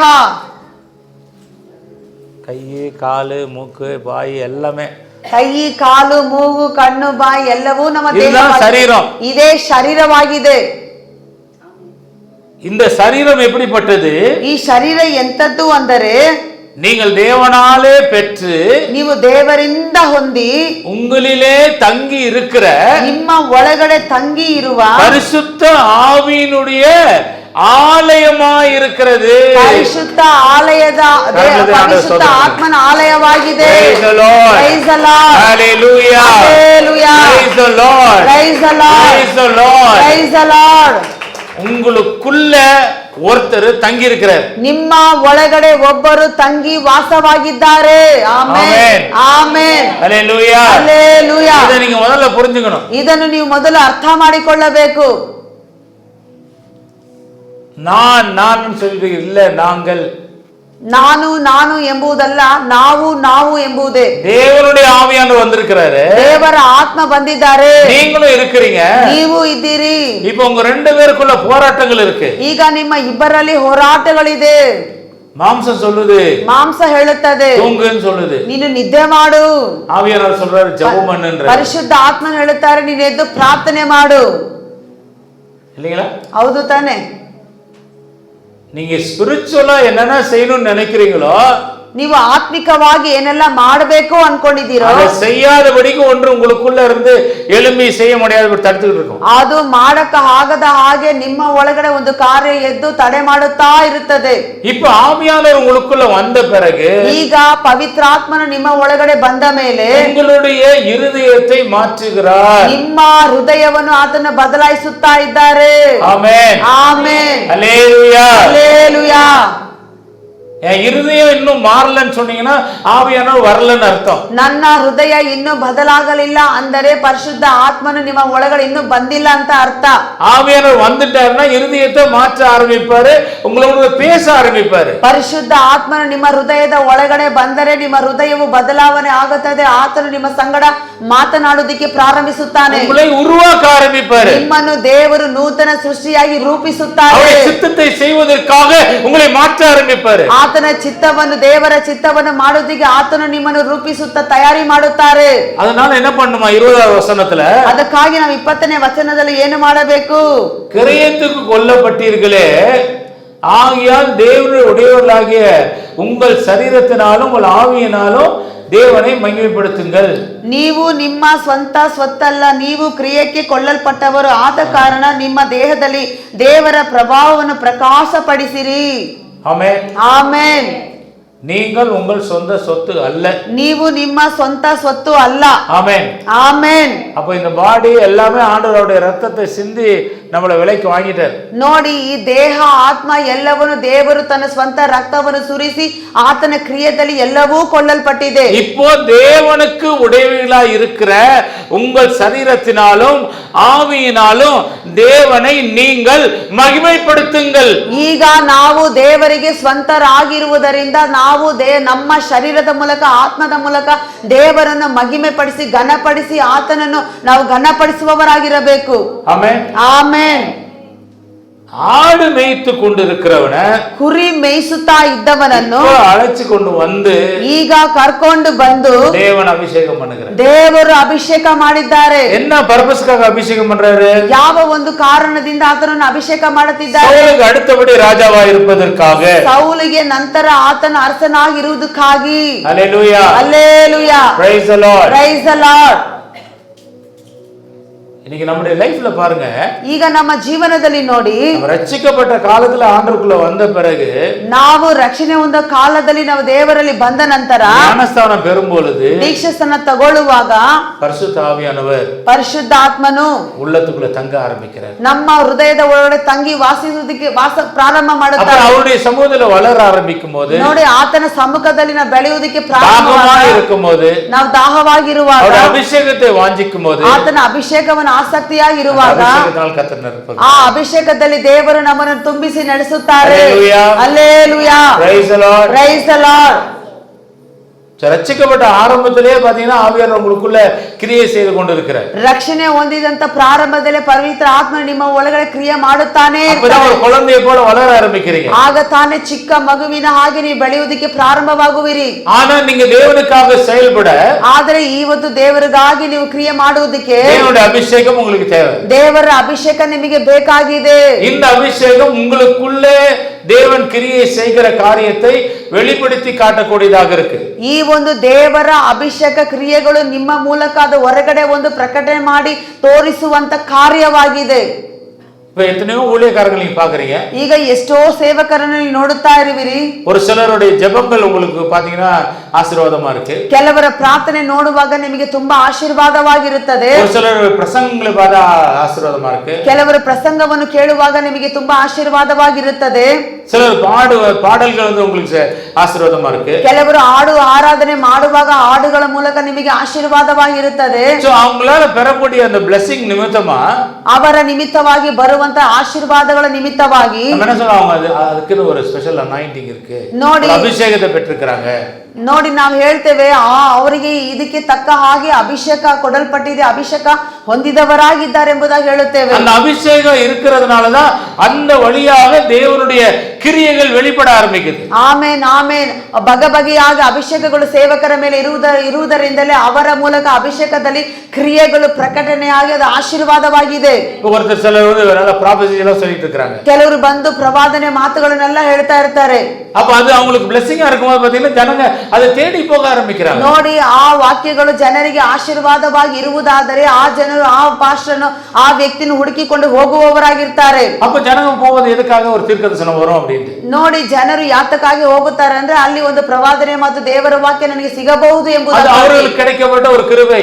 ನೋಡಿ, ಅದು ಆ ಪಾಸ್ಟರ್ ಅವರಿಗೆ ಆ ಮನುಷ್ಯನಿಗೆ ದೊರಕಿದಂತ ಸಿಕ್ಕಿದಂತ ಒಂದು ಭಾಗ್ಯವಾಗಿದೆ. ஒரு சபைக்குள்ள ஐக்கியமாகி தேவனை துதித்து தேவனை ஆராதிக்கும் பொழுது உங்களுக்குள்ளும் சில கிருபைகள் வளர ஆரம்பிக்கும். அந்த அபிஷேகம் உங்களுக்குள்ள வளர ஆரம்பிக்கும். ಆಮೇನ್ ಆಮೇನ್. ನೀವು ಕೂಡ ಸಭೆ ಒಳಗಡೆ ಇದ್ದು ಆ ಪವಿತ್ರಾತ್ಮನಲ್ಲಿ ಬೆಳೆಯುವಾಗ ನಿಮ್ಮ ಒಳಗಡೆ ಇರುವ ಕೆಲವು ಕಾರ್ಯಗಳು ಅಭಿಷೇಕದ ಮೂಲಕವಾಗಿ ಹೊರಗಡೆ ಬಂದು ನೀವು ದೇವರು ಬೆಳೆಯುವಂತೆ ನಿಮಗೆ ಸಹಾಯವನ್ನು ಮಾಡುತ್ತಾರೆ. ராஜா என்கிற ஸ்தானத்துக்கு, ನೋಡಿ, ರಾಜ ಎಂಬ ಸ್ಥಾನಕ್ಕೆ தாவீதை அபிஷேகம் பண்ணும்படி ದಾವೀದನನ್ನು ಅಭಿಷೇಕ ಮಾಡುವುದಕ್ಕೆ சாமுவேல் அங்க போயிருக்கிறான். ಸಾಮುವೇಲ್ ಅಲ್ಲಿ ಹೋಗಿದ್ದಾರೆ. அங்க இருந்த குமாரர்கள் யாருமே அதுக்கு செலக்ட் ஆகல. ಅಲ್ಲಿರುವಂತ ಕುಮಾರರಲ್ಲಿ ಯಾರೂ ಅದನ್ನು ಸೆಲೆಕ್ಟ್ ಮಾಡಲಿಲ್ಲ. வேற யாராவது இருக்கிறான்னு கேக்குறாங்க. ಆಗ ಸಾಮುವೇಲ್ ಬೇರೆ ಯಾರಾದ್ರೂ ಇದ್ದಾರಂತ எல்லாரும் இளையவன் ஒருத்தர் இருக்கிறான். ಎಲ್ಲಾರ್ಗಿಂತ ಚಿಕ್ಕ ಮಗನ ಸೇವಕನೊಬ್ಬನಿದ್ದಾನೆ. ஆடு மேய்ச்சிட்டு இருக்கிறார். ಆತನು ಅಡವಿಯಲ್ಲಿ ಕುರಿಗಳನ್ನು ಮೇಯಿಸುತ್ತಾ ಇದ್ದಾನೆ. கூட்டிட்டு வாங்க, ಸಾಮುವೇಲ್ ಹೋಗಿ ಅವರನ್ನು ಕರ್ಕೊಂಡ್ ಬನ್ನಿ ಅಂತ நான் அபிஷேகம் பண்ணணும். ನಾನು ಆತನನ್ನು ಅಭಿಷೇಕ ಮಾಡಬೇಕು. வரான் பாருங்க. தாவீது உள்ள வரும்போது ನೋಡಿ, ದಾವೀದನ ಒಳಗಡೆ ಬರುವಾಗ 12ஆம் வசனம் சொல்லுது, 12ನೇ ವಚನ ಹೇಳುತ್ತದೆ, ஆள் அனுப்பி அவனை அழைப்பித்தான். அவன் சிவந்த மேனியும் அழகிய கண்களும் நல்ல ரூபம் உள்ளவனாய் இருந்தான். அப்பொழுது கர்த்தர், இவன் தான், நீ எழுந்து இவனை அபிஷேகம் பண்ணு என்றார். ಆಮೇನ್ ಆಮೇನ್. ಆಳನ್ನು ಕಳಿಸಿ ದಾವೀದನು ಹೊರಗಡೆ ಬರುವಾಗ ಆತನು ಹೇಳುತ್ತಾನೆ, ನೀನು ಆತನು ತುಂಬಾ ಚೆಲುವಾಗಿಯೂ ಕೆಂಪಾಗಿಯೂ ಒಳ್ಳೆ ಸೌಂದರ್ಯ ಉಳ್ಳವನಾಗಿರುವುದನ್ನು ನೋಡಿ ಈತನನ್ನು ನೀನು ಅಭಿಷೇಕಿಸು ಎಂಬುದಾಗಿ ಹೇಳಿದನು. அப்பொழுது சாமுவேல் தைல கொம்பை எடுத்து அவன் சகோதரர் நடுவிலே அபிஷேகம் பண்ணினான்.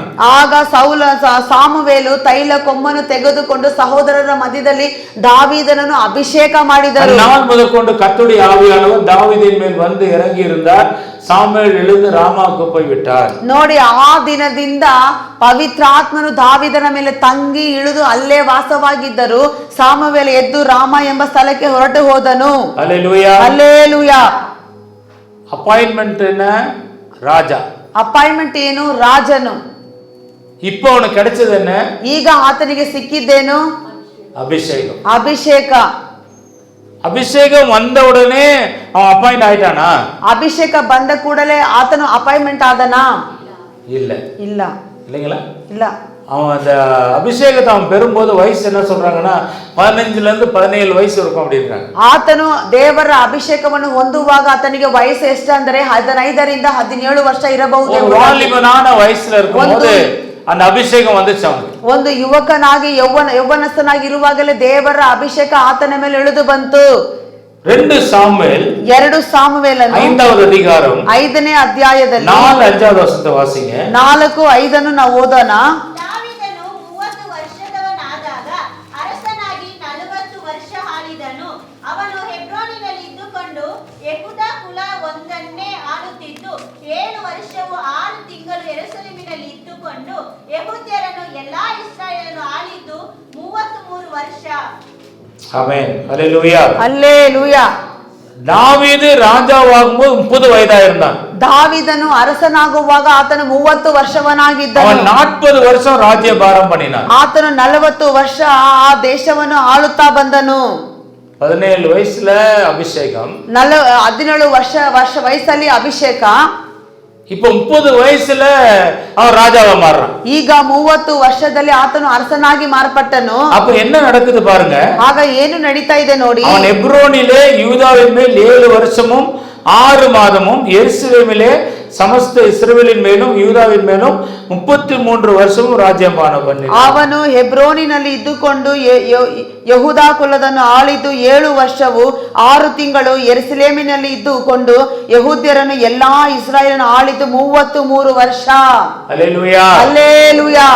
சோ டோட்டலா 40 வருஷம் ஆளுகை பண்ணுகிறார். ನಾನು ಸಾಧು ಲೆಕ್ಕ ಮಾಡಿ ನೋಡುವಾಗ 40 ವರ್ಷ ಆತನು ಆಳುತ್ತಾ ಬಂದಿದ್ದಾನೆ. ஆனா அந்த ஆளுகைக்கு அந்த ராஜஸ்தானத்துக்கு வரதுக்கு 13 வருஷம் காத்திருக்க வேண்டியது. ಆದರೆ ಆತನು ರಾಜನಾಗಿ ಆ ಆಳ್ವಿಕೆ ಮಾಡುವುದಕ್ಕಾಗಿ ಬರುವುದಕ್ಕೆ ಆತನಿಗೆ 17 ವರ್ಷ ಕಾಲ ಸಮಯವಾಯಿತು. இந்த 13 வருஷத்துல ಈ 13 ವರ್ಷದಲ್ಲಿ அவனுடைய வாழ்க்கையை கவனிச்சு பாத்தீங்கன்னா ಆತನ ಜೀವನದಲ್ಲಿ ಗಮನಿಸಿ ನೋಡುವಾಗ சவுல்னால வேட்டையாடப்படுகிறான், துரத்தப்படுகிறான்.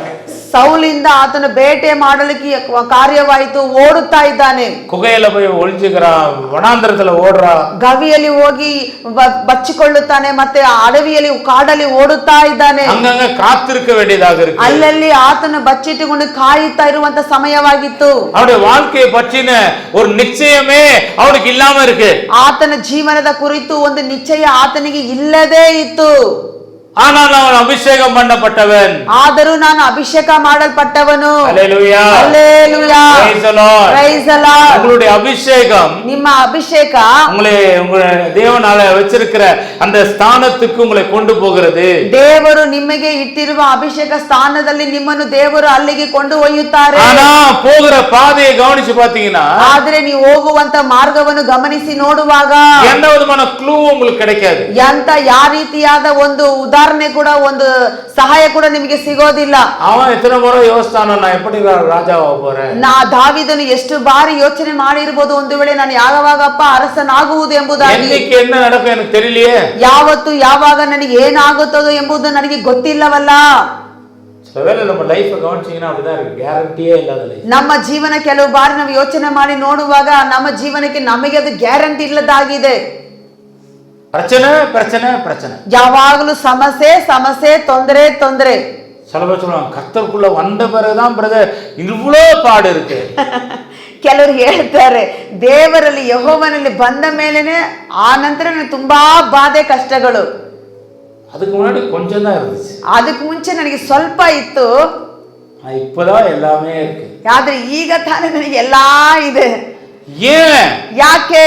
அங்கதான் ஆண்டவர் உங்களை உருவாக்குறாரு. ಅಲ್ಲೇ ದೇವರು ನಿಮ್ಮನ್ನು ರೂಪಿಸುತ್ತಾ ಇದ್ದಾರೆ. அவர் ஆடு மேய்க்கிறவன், ಆತನು ಕುರಿಗಳನ್ನು ಮೇಯಿಸುವಾತನು. அப்படியே கொண்டு போய் ராஜாவை வச்சிருந்தாலும் ராஜாவை வாழ முடியாது. ಹಾಗೆ ತಗೊಂಡೋಗಿ ಆತನನ್ನು ಅರಸನಾಗಿ ಒಂದು ವೇಳೆ ಇಟ್ಟಿದ್ರೆ ಅರಸನ ಜೀವನ ಜೀವಿಸುವುದಕ್ಕೆ அவனை உருவாக்க வேண்டும். ದೇವರು ಆತನನ್ನು ರೂಪಿಸಿ ಸೃಷ್ಟಿ ಮಾಡಬೇಕು. உருவாக்கின பிறகு ಆತನನ್ನು ರೂಪಿಸಿದ ನಂತರ ராஜாவை கொண்டு போய் ಆಮೇಲೆ ರಾಜನಾಗಿ ಅರಸನಾಗಿ ತಗೊಂಡೋಗಿ ಇಟ್ಟರು.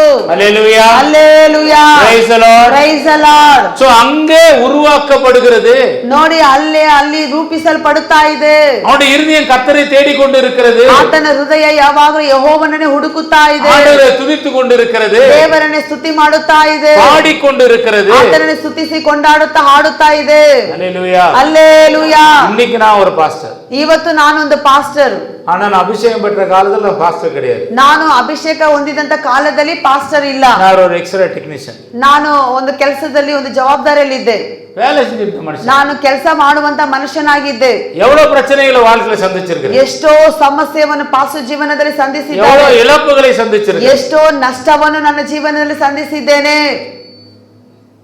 அதெல்லாம் பாத்தீங்கன்னா ಅದೆಲ್ಲ ನೋಡುವಾಗ என்னை உருவாக்கி இருக்கிறது. ಆಮೆನ್, ನನ್ನನ್ನು ರೂಪಿಸಿದೆ, ನನ್ನ ಸೃಷ್ಟಿ ಮಾಡಿದೆ. அல்லேலூயா, அல்லேலೂಯಾ, praise the Lord, praise the Lord. இன்னைக்கு கர்த்தர் உங்களை உருவாக்கி கொண்டிருக்கிறார். ದೇವರು ಇವತ್ತು ನಿಮ್ಮನ್ನು ರೂಪಿಸುತ್ತಾ ನೂತನ ಸೃಷ್ಟಿಯಾಗಿ ಮಾಡುತ್ತಿದ್ದಾರೆ. மேல இருக்கிற அபிஷேகம் உங்களை உருவாக்கி கொண்டிருக்கிறது. ನಿಮ್ಮ ಮೇಲಿರುವ ಅಭಿಷೇಕ ನಿಮ್ಮನ್ನು ರೂಪಿಸುತ್ತಾ ಇದೆ. எல்லாருமே பாஸ்டர் ஆயிடுவாங்களா? ಎಲ್ಲರೂ ಪಾಸ್ಟರ್ ಆಗ್ತಾರಾ? எல்லாரும் ஊழியக்காரர்களாயிடுவாங்களா? ಎಲ್ಲರೂ ಸೇವಕರಾಗುವುದು ಉಂಟಾ? அப்படி கிடையாது. ಆ ರೀತಿ ಅಲ್ಲ.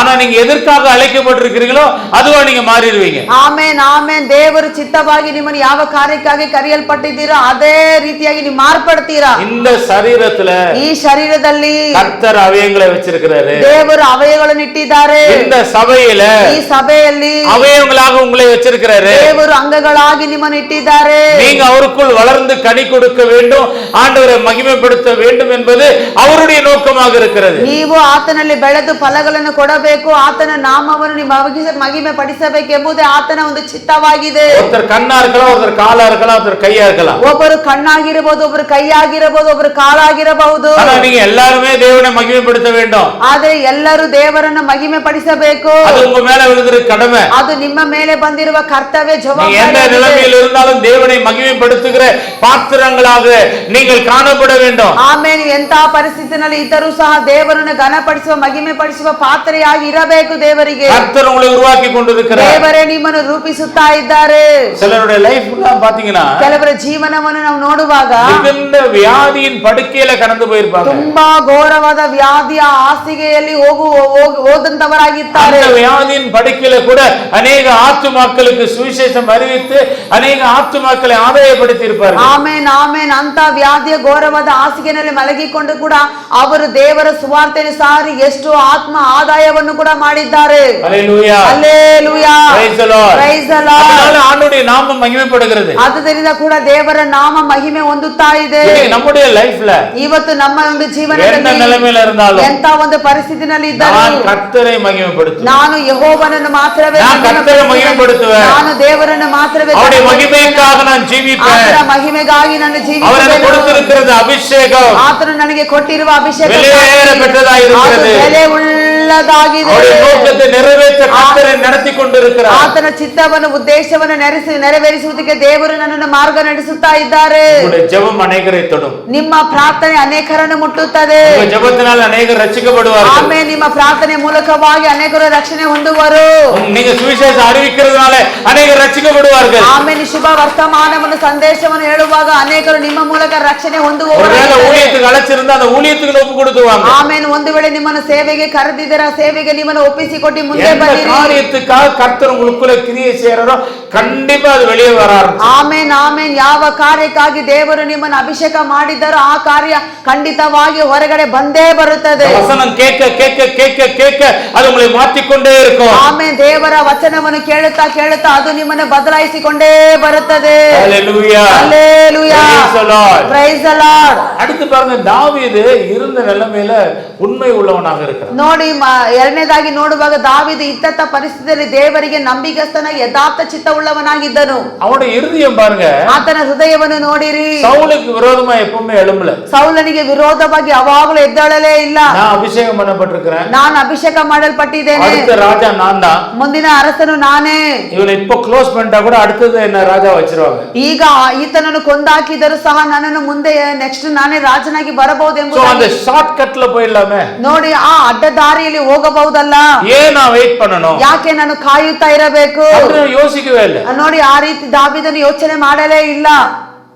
சவுலு தான் கொலை பண்ணணும் தேடிக்கிட்டு இருக்கிறான். ಆದ್ರೆ ಸೌಲನೇ ದಾವೀದನ್ನು ಕೊಲ್ಲಬೇಕು ಕೊಲೆ ಮಾಡಬೇಕು ಎಂಬುದಾಗಿ ಹುಡುಕುತ್ತಾ ಇದ್ದಾನೆ. ஒரு முறை தாவீதுக்கு ஒரு வாய்ப்பு கூட கிடைக்குது. ಆದ್ರೆ ಒಂದು ಬಾರಿ ದಾವೀದನಿಗೆ ಒಂದು ಸಂದರ್ಭ ಕೂಡ ಸಿಕ್ಕಿತು. அந்த டைம்ல பாருங்க, ಅಂತ ಒಂದು ಸಮಯದಲ್ಲಿ ನೋಡಿ நுனியை வந்து கட் பண்ணி எடுத்துட்டு காட்டுறான். ಒಂದು ಬಟ್ಟೆಯನ್ನು ಕತ್ತರಿಸಿ ಕಟ್ ಮಾಡಿ, சவுல் அவன் பக்கத்துல அவ்வளவு பக்கத்துல இருந்தவன்ட்ட ನೋಡಿ ಸೌಲನೇ ನಾನು ನಿನ್ನ ಪಕ್ಕದಲ್ಲಿ ಬಂದಿದ್ದೇನೆ, நினைச்சிருந்தா அவனை கொலை பண்ணிருக்கலாம். ನಾನು ಅನ್ಕೊಂಡಿದ್ರೆ ನಿನ್ನನ್ನು ಕೊಲೆ ಮಾಡಿರಬಹುದು. ஆனா நீ 4 நாள் அபிஷேகம் பண்ணப்பட்டவன், ಆದ್ರೆ ನೀನು ದೇವರಿಂದ ಅಭಿಷೇಕ ಮಾಡಲ್ಪಟ್ಟವನು, என் கை உன் மேல படாது, ನನ್ನ ಕೈ ನಿನ್ನ ಮೇಲೆ ಬೀಳುವುದಿಲ್ಲ அப்படின்னு சொல்றான். ಆ ರೀತಿ ಹೇಳುತ್ತಾ ಇದ್ದಾನು. ஒரு டைம் சவுல ஒருத்தர் கொலை பண்ணிட்டு தாவீது போய் சொல்றான். ನೋಡಿ ಒಂದು ಬಾರಿ ಸೌಲನು ಒಬ್ಬರನ್ನು ಕೊಲೆ ಮಾಡಿ தாவீது போய் ರಿಪೋರ್ಟ್ கொடுக்கறான். ದಾವೀದನಿಗೆ சவுல கொன்னுட்டேன் அப்படி, ನಾನು ಸೌಲನ್ನು ಕೊಂದಿದ್ದೇನೆ ಎಂಬುದಾಗಿ ಹೇಳ್ತಾ ಇದ್ದಾನೆ. தாவீது கோவம் வந்து அந்த மனுஷனை அழிச்சிறாரு. ದಾವೀದನಿಗೆ ಕೋಪ ಬಂದು ಆ ಮನುಷ್ಯನನ್ನು ಹೊಡೆದನು. எப்படி நீ ಅಭಿಷೇகம் பண்ணப்பட்ட மேல ಕೈ வச்ச? ಹೇಗೆ ನೀನು ಅಭಿಷೇಕ ಹೊಂದಿದಂತ ಮನುಷ್ಯನ ಮೇಲೆ ಕೈ ಹಾಕದೆ? அப்ப பாருங்க, அந்த இருதயம் எவ்வளவு பியூரா இருக்கு பாருங்க. ನೋಡಿ ಆ ಹೃದಯ ಎಷ್ಟು ಶುದ್ಧವಾಗಿದೆ. கர்த்தருடைய சித்தத்துக்கு தன்னை முழுமையாக ஒப்பு கொடுக்கப்பட்ட இருதயம். ನೋಡಿ ದೇವರ ಚಿತ್ತಕ್ಕೆ ತನ್ನನ್ನು ಪರಿಪೂರ್ಣವಾಗಿ ಒಪ್ಪಿಸಿಕೊಟ್ಟಂತ ಹೃದಯವಾಗಿತ್ತು. குறுக்கு வழியை தேடாத ஒரு இருதயம். ನೋಡಿ ಅಡ್ಡ ದಾರಿಯನ್ನು ಹುಡುಕಿ ಹೋಗದಂತ ಒಂದು ಹೃದಯವಾಗಿತ್ತು. பொறுமையாய் காத்திருக்கிற இருதயம். ಅದು ನಿಧಾನವಾಗಿ ಶಾಂತವಾಗಿ ಕಾಯುತ್ತಿರುವಂತ ಒಂದು ಹೃದಯವಾಗಿತ್ತು. கர்த்தர் ஏற்ற வேளையிலே செய்வார் என்கிற நம்பிக்கையோடு அவன் இருக்கிறான். Amen amen. ದೇವರು ತಕ್ಕ ಸಮಯದಲ್ಲಿ ಅದನ್ನು ನೆರವೇರಿಸುತ್ತಾರೆ ಮಾಡುತ್ತಾರೆ ಎಂಬ ನಂಬಿಕೆಯಿಂದ ಕಾಯುತ್ತಿರುವಂತಹ ಹೃದಯವಾಗಿತ್ತು. ஹல்லேலூயா ஹல்லேலூயா. நீங்க எதுக்குமே அவசரப்படாதீங்க. ನೀವು ಯಾವುದಕ್ಕೂ ಅವಸರ ಪಡಬೇಡಿ. உங்களை அபிஷேகம் பண்ண ஆண்டவர் கரெக்டான நேரத்துல கரெக்டான காரியத்தை செய்ய அவர் வல்லவரா இருக்கிறார். Amen amen amen. ನಿಮ್ಮನ್ನು ಅಭಿಷೇಕ ಮಾಡಿದಂತ ದೇವರು அந்த அபிஷேகம் உங்களை நடத்தக்கூடியதாக இருக்கிறது. ಆ ಅಭಿಷೇಕವೇ ನಿಮ್ಮನ್ನು ಮಾರ್ಗ ನಡೆಸುವಂತ ಅಭಿಷೇಕವಾಗಿದೆ. ஆமென் ಆಮೆನ್. கடைசி ஒரு காரியத்தை சொல்லி முடிக்க போறேன். ಕೊನೆಯದಾಗಿ ಒಂದು ಕಾರ್ಯವನ್ನು ಹೇಳಿ ನಾನು ಮುಗಿಸುತ್ತೇನೆ. ஏசாயா 43:4. ಏಸಾಯ 43:4.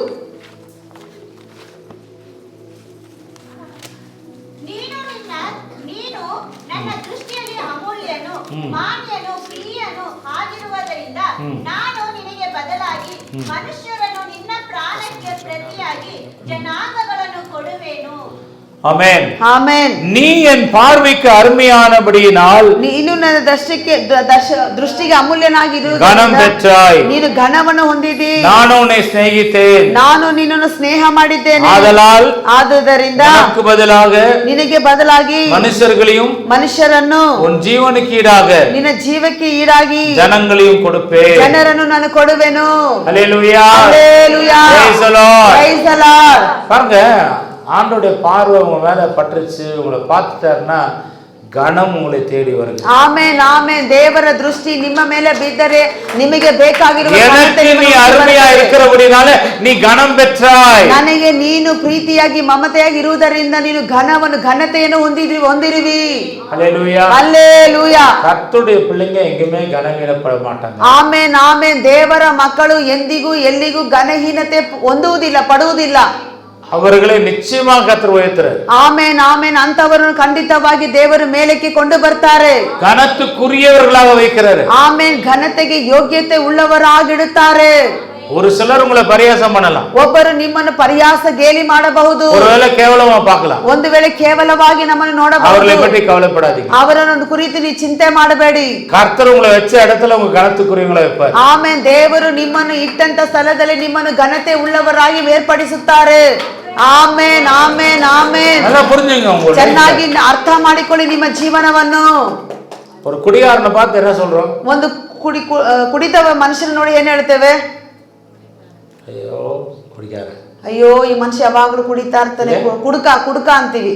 ஆனா அதே மனுஷன் ஆண்டவரை ஏத்துட்ட பிறகு, ಅದೇ ಮನುಷ್ಯ ದೇವರನ್ನು ಅಂಗೀಕರಿಸಿದ ಮೇಲೆ, ஆண்டவருடைய பிள்ளையா மாறின பிறகு, ದೇವರ ಮಕ್ಕಳಾಗಿ ಮಗನಾಗಿ ಮಾರ್ಪಟ್ಟ ಮೇಲೆ என்ன பண்றோம்? ಏನ್ ಹೇಳ್ತೀವಿ, ಏನ್ ಮಾಡ್ತೀವಿ? Praise the Lord brother. Praise the Lord brother. கனம் வந்துச்சா இல்லையா? ಘನ ಬಂತಾ ಇಲ್ವಾ ಅವರಿಗೆ? Hallelujah hallelujah. Praise the Lord. Praise the Lord. பாருங்க, நம்மளை கனத்துக்குரியவங்களா மாத்திடுறாரு. ನೋಡಿ, ನಮ್ಮನ್ನು ಘನತೆಗೆ ಯೋಗ್ಯರಾಗಿ ಮಾರ್ಪಡಿಸುತ್ತಾರೆ. ஒரு காலத்துல கனவீனமா இருந்தோம். ಒಂದು ಕಾಲದಲ್ಲಿ ನಾವು ಘನಹೀನರಾಗಿದ್ವಿ. ஆனா இன்னைக்கு அப்படியே மாத்துறாரு. ಆದರೆ ದೇವರು ಈಗ ಬತ್ತ ಹಾಗೆ ಬದಲಾಯಿಸುತ್ತಾ ಇದ್ದಾರೆ. நீங்க அவருக்குள்ள வளர வளர வளர, ನೀವು ಆತನಲ್ಲಿ ಬೆಳೆಯುತ್ತಾ உங்க இதயம் சுத்தமாக ನಿಮ್ಮ ಹೃದಯ ಶುದ್ಧವಾಗುತ್ತಾ கனம் தேடி வந்துட்டே இருக்கும். ಘನತೆ ನಿಮ್ಮನ್ನು ಹುಡುಕಿಕೊಂಡು ಬರ್ತಾ ಇರುತ್ತದೆ. கனத்துக்குரியவளா மாறுவீங்க. ನೀವು ಘನತೆಗೆ ಯೋಗ್ಯರಾಗಿ ஆண்டவர் சொல்றார், ஆதலால் உனக்கு பதிலாக மனுஷர்களும் ஜீவனுக்கீடாக ಜನங்களை ಕೊಡುಪೇನ್. ಅದಕ್ಕೆ ದೇವರು ಹೇಳುತ್ತಾ ಇದ್ದಾರೆ, ನಿನಗೆ ಈಡಾಗಿ ಜನರನ್ನು, ನಿನ್ನ ಪ್ರಾಣಕ್ಕೀಡಾಗಿ ಜನಾಂಗಗಳನ್ನು ನಾನು ಕೊಡುವೆನೆಂಬುದಾಗಿ ಹೇಳುತ್ತಿದ್ದಾರೆ. Amen amen. ಆಂಡವರ ಸಮ್ಮುಖದಲ್ಲಿ ಎದ್ದಿರಿக்கலாம். ನಾವೆಲ್ಲರೂ ದೇವರ ಸಮ್ಮುಖದಲ್ಲಿ ಎದ್ದಿಕೊಳ್ಳೋಣ. ಹಲ್ಲೇಲೂಯಾ. Praise the Lord. நன்றி ஆண்டவரೇ. ಸ್ತೋತ್ರ ದೇವರೇ. நன்றி ஆண்டவரே. ಸ್ತೋತ್ರ ದೇವರೇ. நன்றி ஆண்டவரே. ಸ್ತೋತ್ರ ದೇವರೇ. நன்றி ஆண்டவரே. ಸ್ತೋತ್ರ ದೇವರೇ. ಸ್ತೋತ್ರ ஆண்டவரே. ಸ್ತೋತ್ರ ದೇವರೇ. ಸ್ತೋತ್ರ ஆண்டவரே. ಸ್ತೋತ್ರ ದೇವರೇ. ಎಲ್ಲರೂ ದೇವರನ್ನು ಸ್ತುತಿங்க. ಎಲ್ಲರೂ ದೇವರನ್ನು ಸ್ತುತಿಸಿಕೊಳ್ಳಿ. கர்த்தர் நம்மை தெரிந்து கொண்டிருக்கிறார். ದೇವರೇ ನಮ್ಮನ್ನು ತಿಳಿದುಕೊಂಡಿದ್ದಾರೆ. ಅವರ இரக்கத்தினாலே, கிருபையினாலே ದೇವರು ನಮ್ಮை தெரிந்து கொண்டிருக்கிறார். ಆತನ ಕನಿಕರಣದಿಂದಲೂ ಕೃಪೆಯಿಂದಲೂ ಆತನ ಪ್ರೀತಿಯಿಂದಲೂ ನಮ್ಮನ್ನು ಆರಿಸಿಕೊಂಡಿದ್ದಾರೆ. அன்னைக்கு தாவீதை தேவன் தெரிந்து கொண்டிருக்கிறார். ಆವತ್ತು ದೇವರು ದಾವೀದನನ್ನು ತಿಳಿದುಕೊಂಡನು. ஒரு உன்னதமான நோக்கத்துக்காக கர்த்தர் தாவீதை அபிஷேகம் பண்ணுகிறார். ಆಮೇಲೆ ಒಂದು ಉನ್ನತವಾದ ಚಿತ್ತಕ್ಕಾಗಿ ದೇವರ ದಾವೀದನನ್ನು ಅಭಿಷೇಕಿಸಿದರು. அந்த அபிஷேகம் எதனால் வந்தது? ಆ ಅಭಿಷೇಕ ಯಾತಕ್ಕಾಗಿ ಬಂತು? மனுஷன் பார்க்கிறபடியான காரியம் அல்ல. ಅದು ಮನುಷ್ಯನು ನೋಡುವಂತ ರೀತಿಯಲ್ಲ. மனுஷன் முகத்தை பார்ப்பார், ಮನುಷ್ಯನ ಮುಖವನ್ನು ನೋಡುತ್ತಾನೆ. கர்த்தரோ இருதயத்தை பார்ப்பார். ನಮ್ಮ ದೇವರು ಹೃದಯವನ್ನು ನೋಡುವಂತವರಾಗಿದ್ದಾರೆ. இன்னைக்கு நம்ம லைஃப்ல, ಇವತ್ತು ನಮ್ಮ ಜೀವನ, ரட்சிக்கப்பட்ட ஆளுடைய சமூகத்தில் இருக்கிறோம். ರಕ್ಷಣೆ ಹೊಂದಿ ದೇವರ ಸಮ್ಮುಖದಲ್ಲಿ ನಾವಿದ್ದೇವೆ. மனிதன் பார்க்காத ஏதோ ஒன்றை கர்த்தர் நம்மிடத்திலே பார்க்கிறார். Amen amen. ಮನುಷ್ಯನು ನೋಡಕ್ಕಾಗದಿರುವ ಯಾವುದೋ ಒಂದು ಕಾರ್ಯ ನಮ್ಮಲ್ಲಿ ದೇವರು ನೋಡಿದ್ದಾರೆ. அனனியா ಅನೇಕ ಕಾರ್ಯದ ಕೇಳಿಪಟ್ಟು ಸೌಲೈ ಜಡ್ಜ್ பண்ணி கொண்டிருக்கிறார். ನೋಡಿ, ಅನೇಕರ ಮೂಲಕವಾಗಿ ವಿಷಯವನ್ನು ಕೇಳಿ ತಪ್ಪಾಗಿ ಅರ್ಥ ಮಾಡಿಕೊಂಡು ಅನನ್ಯ ಸೌಲನ ಬಗ್ಗೆ ತಪ್ಪಾಗಿ ಮಾತನಾಡುತ್ತಾ ಇದ್ದಾನೆ. ஆனா ஆண்டவர் பார்க்கும்போது, ಆದರೆ ದೇವರು ನೋಡುವಾಗ, ராஜாக்களுக்கும் இஸ்ரவேல் புத்திரருக்கும் புறஜாதிகளுக்கும் என் நாமத்தை அறிவிக்கிறதுக்காக நான் தெரிந்து கொள்ளப்பட்ட பாத்திரம். Amen amen. ದೇವರು ಹೇಳುತ್ತಿದ್ದಾರೆ, ನಾನು ಅನ್ಯ ಜನರಿಗೂ, ಯೂದರಿಗೂ, ಇಸ್ರಾಯೇಲರಿಗೂ, ಎಲ್ಲಾ ಜಾತಿ ಜನಾಂಗಗಳಿಗೆ ಆತನ ಸಂದೇಶವನ್ನು ಸಾರುವಂತೆ ಆತನನ್ನು ನಾನು ತಿಳಿದುಕೊಂಡಿದ್ದೇನೆಂಬುದಾಗಿ ಹೇಳುತ್ತಿದ್ದಾರೆ. என் நாமத்து நிமித்தம் எவ்வளவாய் பாடுபட வேண்டும் என்பதை அவனுக்கு காண்பிப்பேன் என்று சொல்லுகிறார். ನನ್ನ ನಾಮದ ನಿಮಿತ್ತವಾಗಿ ಅದು ಎಷ್ಟು ಬಹಳ ಹಿಂಸೆ ಪಡಬೇಕೆಂಬುದಾಗಿ ನಾನು ಆತನಿಗೆ ತೋರಿಸುವನೆಂಬುದಾಗಿ ಹೇಳುತ್ತಿದ್ದಾರೆ. உங்களையும் பார்க்கும்போது, ಇವತ್ತು ನಿಮ್ಮನ್ನು ನೋಡುವಾಗ, என்ன பார்க்கும்போது, ನನ್ನನ್ನು ನೋಡುವಾಗ, இதுவரைக்கும் பார்க்காததை கர்த்தர் பார்த்திருக்கிறார். Amen amen. ಇದುವರೆಗೂ ನೋಡದೇ ಇರುವಂತ ವಿಷಯ ದೇವರು ನಮ್ಮಲ್ಲಿ ನೋಡಿದ್ದಾರೆ. இன்னைக்கு இருக்கிற பிரச்சனையை தான் யோசிச்சுட்டு இருக்கிறோம். ನಾವು ಇವತ್ತಿರುವ ಸಮಸ್ಯೆ ಸಮಸ್ಯೆ ತೊಂದರೆದ ಬಗ್ಗೆ ನಾವು ಯೋಚನೆ ಮಾಡುತ್ತಾ நாளைக்கு ಇದ್ದೀವಿ. நாம என்னவா இருப்போம்னு கர்த்தருக்கு தான் தெரியும். ಆಮೇಲೆ ನಾಳೆ ನಾವು ಹೇಗೆ ಯಾವ ರೀತಿ ಇರ್ತೀವಿ ಎಂಬ ವಿಷಯ ದೇವರಿಗೆ ಮಾತ್ರವೇ இன்றைக்கு ಗೊತ್ತಿದೆ. இருக்கிற நிலைமை தான் நாளைக்கு என்று இல்லை. ಇವತ್ತಿರುವ ಪರಿಸ್ಥಿತಿನೇ ನಾಳೆ ನಮಗೆ ಇಲ್ಲ. கர்த்தர் மேன்மையான காரியத்தை உங்களுக்காக வைத்திருக்கிறார். ಎಸ್ ಎಸ್ ಆಮೇಲೆ ದೇವರು ಉನ್ನತವಾದ ಸ್ಥಾನವನ್ನು ಕೊಡುವುದಕ್ಕೆ ಆತನು ಎಷ್ಟೋ பேர் ವಿಶ್ವಾಸಿக்கிறீங்க? ಇದು ಎಷ್ಟು ಜನ ನಂಬುವವರು? கரங்களை உயர்த்தி தேவனை ஸ்தோத்திரம் பண்ணுங்க. ನಿಮ್ಮ ಕರಗಳನ್ನು ಮೇಲೆ ಕೆತ್ತಿ ದೇವರನ್ನು ಸ್ತುತಿಸಿ ஆண்டவரೇ துதிங்க. ದೇವರನ್ನು ಸ್ತುತಿಸಿ ಸ್ತೋத்திரம் பண்ணுங்க. ಸ್ತೋತ್ರವನ್ನು ಮಾಡಿ ஆண்டவரே ದೇವರೇ என்னை உங்க பர்பஸ்க்காக தெரிந்து கொண்டீங்க, அதுக்காக நன்றி. ಆಮೇಲೆ ದೇವರೇ ನಿಮ್ಮ ಚಿತ್ತಕ್ಕಾಗಿ ನಿಮ್ಮ ಉದ್ದೇಶಕ್ಕಾಗಿ என்னை நீங்க அபிஷேகம் பண்ணிருக்கிறீங்க, அதுக்காக நன்றி. ಅಭಿಷೇಕ ಮಾಡಿದ್ದೀರಾ ಸ್ವಾಮಿ, ಅದಕ್ಕಾಗಿ ನಿಮಗೆ ಸ್ತೋತ್ರ. அபிஷேகத்துக்கு ஏற்ற அப்பாயின்மெண்ட் நிச்சயமா நீங்க எனக்கு கொடுப்பீங்க ஆண்டவரே. ಆಮೇಲೆ ಅಭಿಷೇಕಕ್ಕೆ ತಕ್ಕಂತ ಅಪಾಯಿಂಟ್ಮೆಂಟ್ ನನಗೆ ಖಂಡಿತವಾಗಿ ಕೊಡುವಿರಿ ಸ್ವಾಮಿ, ಸ್ತೋತ್ರ. ஆண்டவரே என்னுடைய இருதயத்தை சுத்திகரிங்க ஆண்டவரே. ದೇವರೇ ನನ್ನ ಹೃದಯವನ್ನು ಶುದ್ಧೀಕರಣ ಮಾಡು ಸ್ವಾಮಿ. என் உள்ளத்தை சுத்திகரிங்க ஆண்டவரே. ನನ್ನ ಹೃದಯದ ಆಳವನ್ನು ಶುದ್ಧೀಕರಣ என்னை ಮಾಡು. பரிசுத்தப்படுத்துங்க ஆண்டவரே. ಇನ್ನೂ ಪರಿಶುದ್ಧ ಮಾಡು ದೇವರೇ. தாவீதை போல ஆண்டவரே. ದಾವೀದನ ಹಾಗೆ நாளுக்கு நாள் ஆண்டவரே. ದಿನ ದಿನಕ್ಕೂ நாளுக்கு நாள் ஆண்டவரே. ದಿನ ದಿನಕ್ಕೂ நம்மோடு நடக்க உதவி செய்யுங்க. ಅಪ್ಪ ದೇವರೇ ಪ್ರೀತಿಯಾಗಿ ஒரு ನಡೆದುಕೊಳ್ಳುವಂತೆ கனம் பெற்றவனா என்னை மாற்றுங்க ஆண்டவரே. ನಾವು ಘನತೆ ಹೊಂದಿದವರಾಗಿ ನಮ್ಮನ್ನು கனம் பெற்றவனா என்னை மாற்றுங்க ஆண்டவரே. ಘನ ಹೊಂದಿದವರಾಗಿ கனம் பெற்றவனா என்னை மாற்றுங்க ஆண்டவரே. ಘನತೆ ಹೊಂದಿದವರಾಗಿ ನಮ್ಮನ್ನು கேளுங்க ஆண்டவரே, பிரசன்னம் இறங்கி கொண்டிருக்கு. ಹೇಳಿರಿ ದೇವರ ಪ್ರಸನ್ನತೆ ಇಳಿದು ಬರ್ತಾ ஆண்டு ಇದೆ. வல்லமை இறங்கி கொண்டிருக்கு. ದೇವರ ಶಕ್ತಿ ಇಳಿದು ಬರ್ತಾ ಇದೆ. ஓ ஹalleluya. Hallelujah. Hallelujah. Hallelujah. Hallelujah. Hallelujah. Praise the Lord. Praise the Lord. Thank you Lord. Thank you, Lord. Thank you Jesus. Thank you, Jesus. Thank you Jesus. Thank you, Jesus. நன்றி நன்றி. நன்றி ஸ்தோத்திரம். நன்றி ஸ்தோத்திரம். நன்றி. ஹalleluya. விகாரா பாலா தீரே விகாரா பாரபா. கரங்களை தட்டி அவருடைய அபிஷேகத்தில் நிரம்பி தேவனே ஹalleluya. ஆண்டவரே உம்முடைய பிள்ளைகளுக்காக ஜெபிக்கிறேன். என் ஆண்டவரே பிரசன்னப்பா உம்முடைய பிள்ளைகள் மேலே இப்பொழுது இறங்குவதாக. என் ஆண்டவரே வல்லமை ஓர் மேலே இறங்குவதாக. என்ன நோக்கத்துக்காக தெரிந்து கொண்டீரோ, என்ன நோக்கத்துக்காக தெரிந்து கொண்டீரோ, அந்த நோக்கத்தை அப்பா இவர்கள் வாழ்க்கையில நிறைவேற்றும்படி நான் ஜெபிக்கிறேன். ನೆರವೇರಿಸಿ ಮುಗಿಸು ಸ್ವಾಮಿ. ಆಮೆನ್. நிறைவேற்றுங்க ஆண்டவரே. ಅಪ್ಪ ನೆರವೇರಿಸು ಸ್ವಾಮಿ. இவர்களுடைய அலைச்சல் எல்லாம் நீங்க பாக்குறீங்க. ಅಪ್ಪ ಇವರ ಕಷ್ಟಗಳೆಲ್ಲ ನೀವು ನೋಡಿದ್ದೀರಾ, வேதனைகள் எல்லாம் பாக்குறீங்க. ಇವರ ವೇದನೆಗಳನ್ನೆಲ್ಲ ನೋಡಿದ್ದೀರಾ, எல்லாம் பாக்குறீங்க. ಇವರ ಕಣ್ಣೀರೆಲ್ಲ ನೋಡಿದ್ದೀರಿ. இதற்காக அந்த பாதையில் நடத்தி கொண்டிருக்கீங்க. ಅಪ್ಪ ಯಾವುದಕ್ಕಾಗಿ ಈ ಮಾರ್ಗದಲ್ಲಿ ನಡೆಸುತ್ತಾ ಇದ್ದೀರಿ. ஆண்டவரே ದೇವರೇ உங்க சித்தம் ನಿಮ್ಮ ಚಿತ್ತ ದೇವರೇ.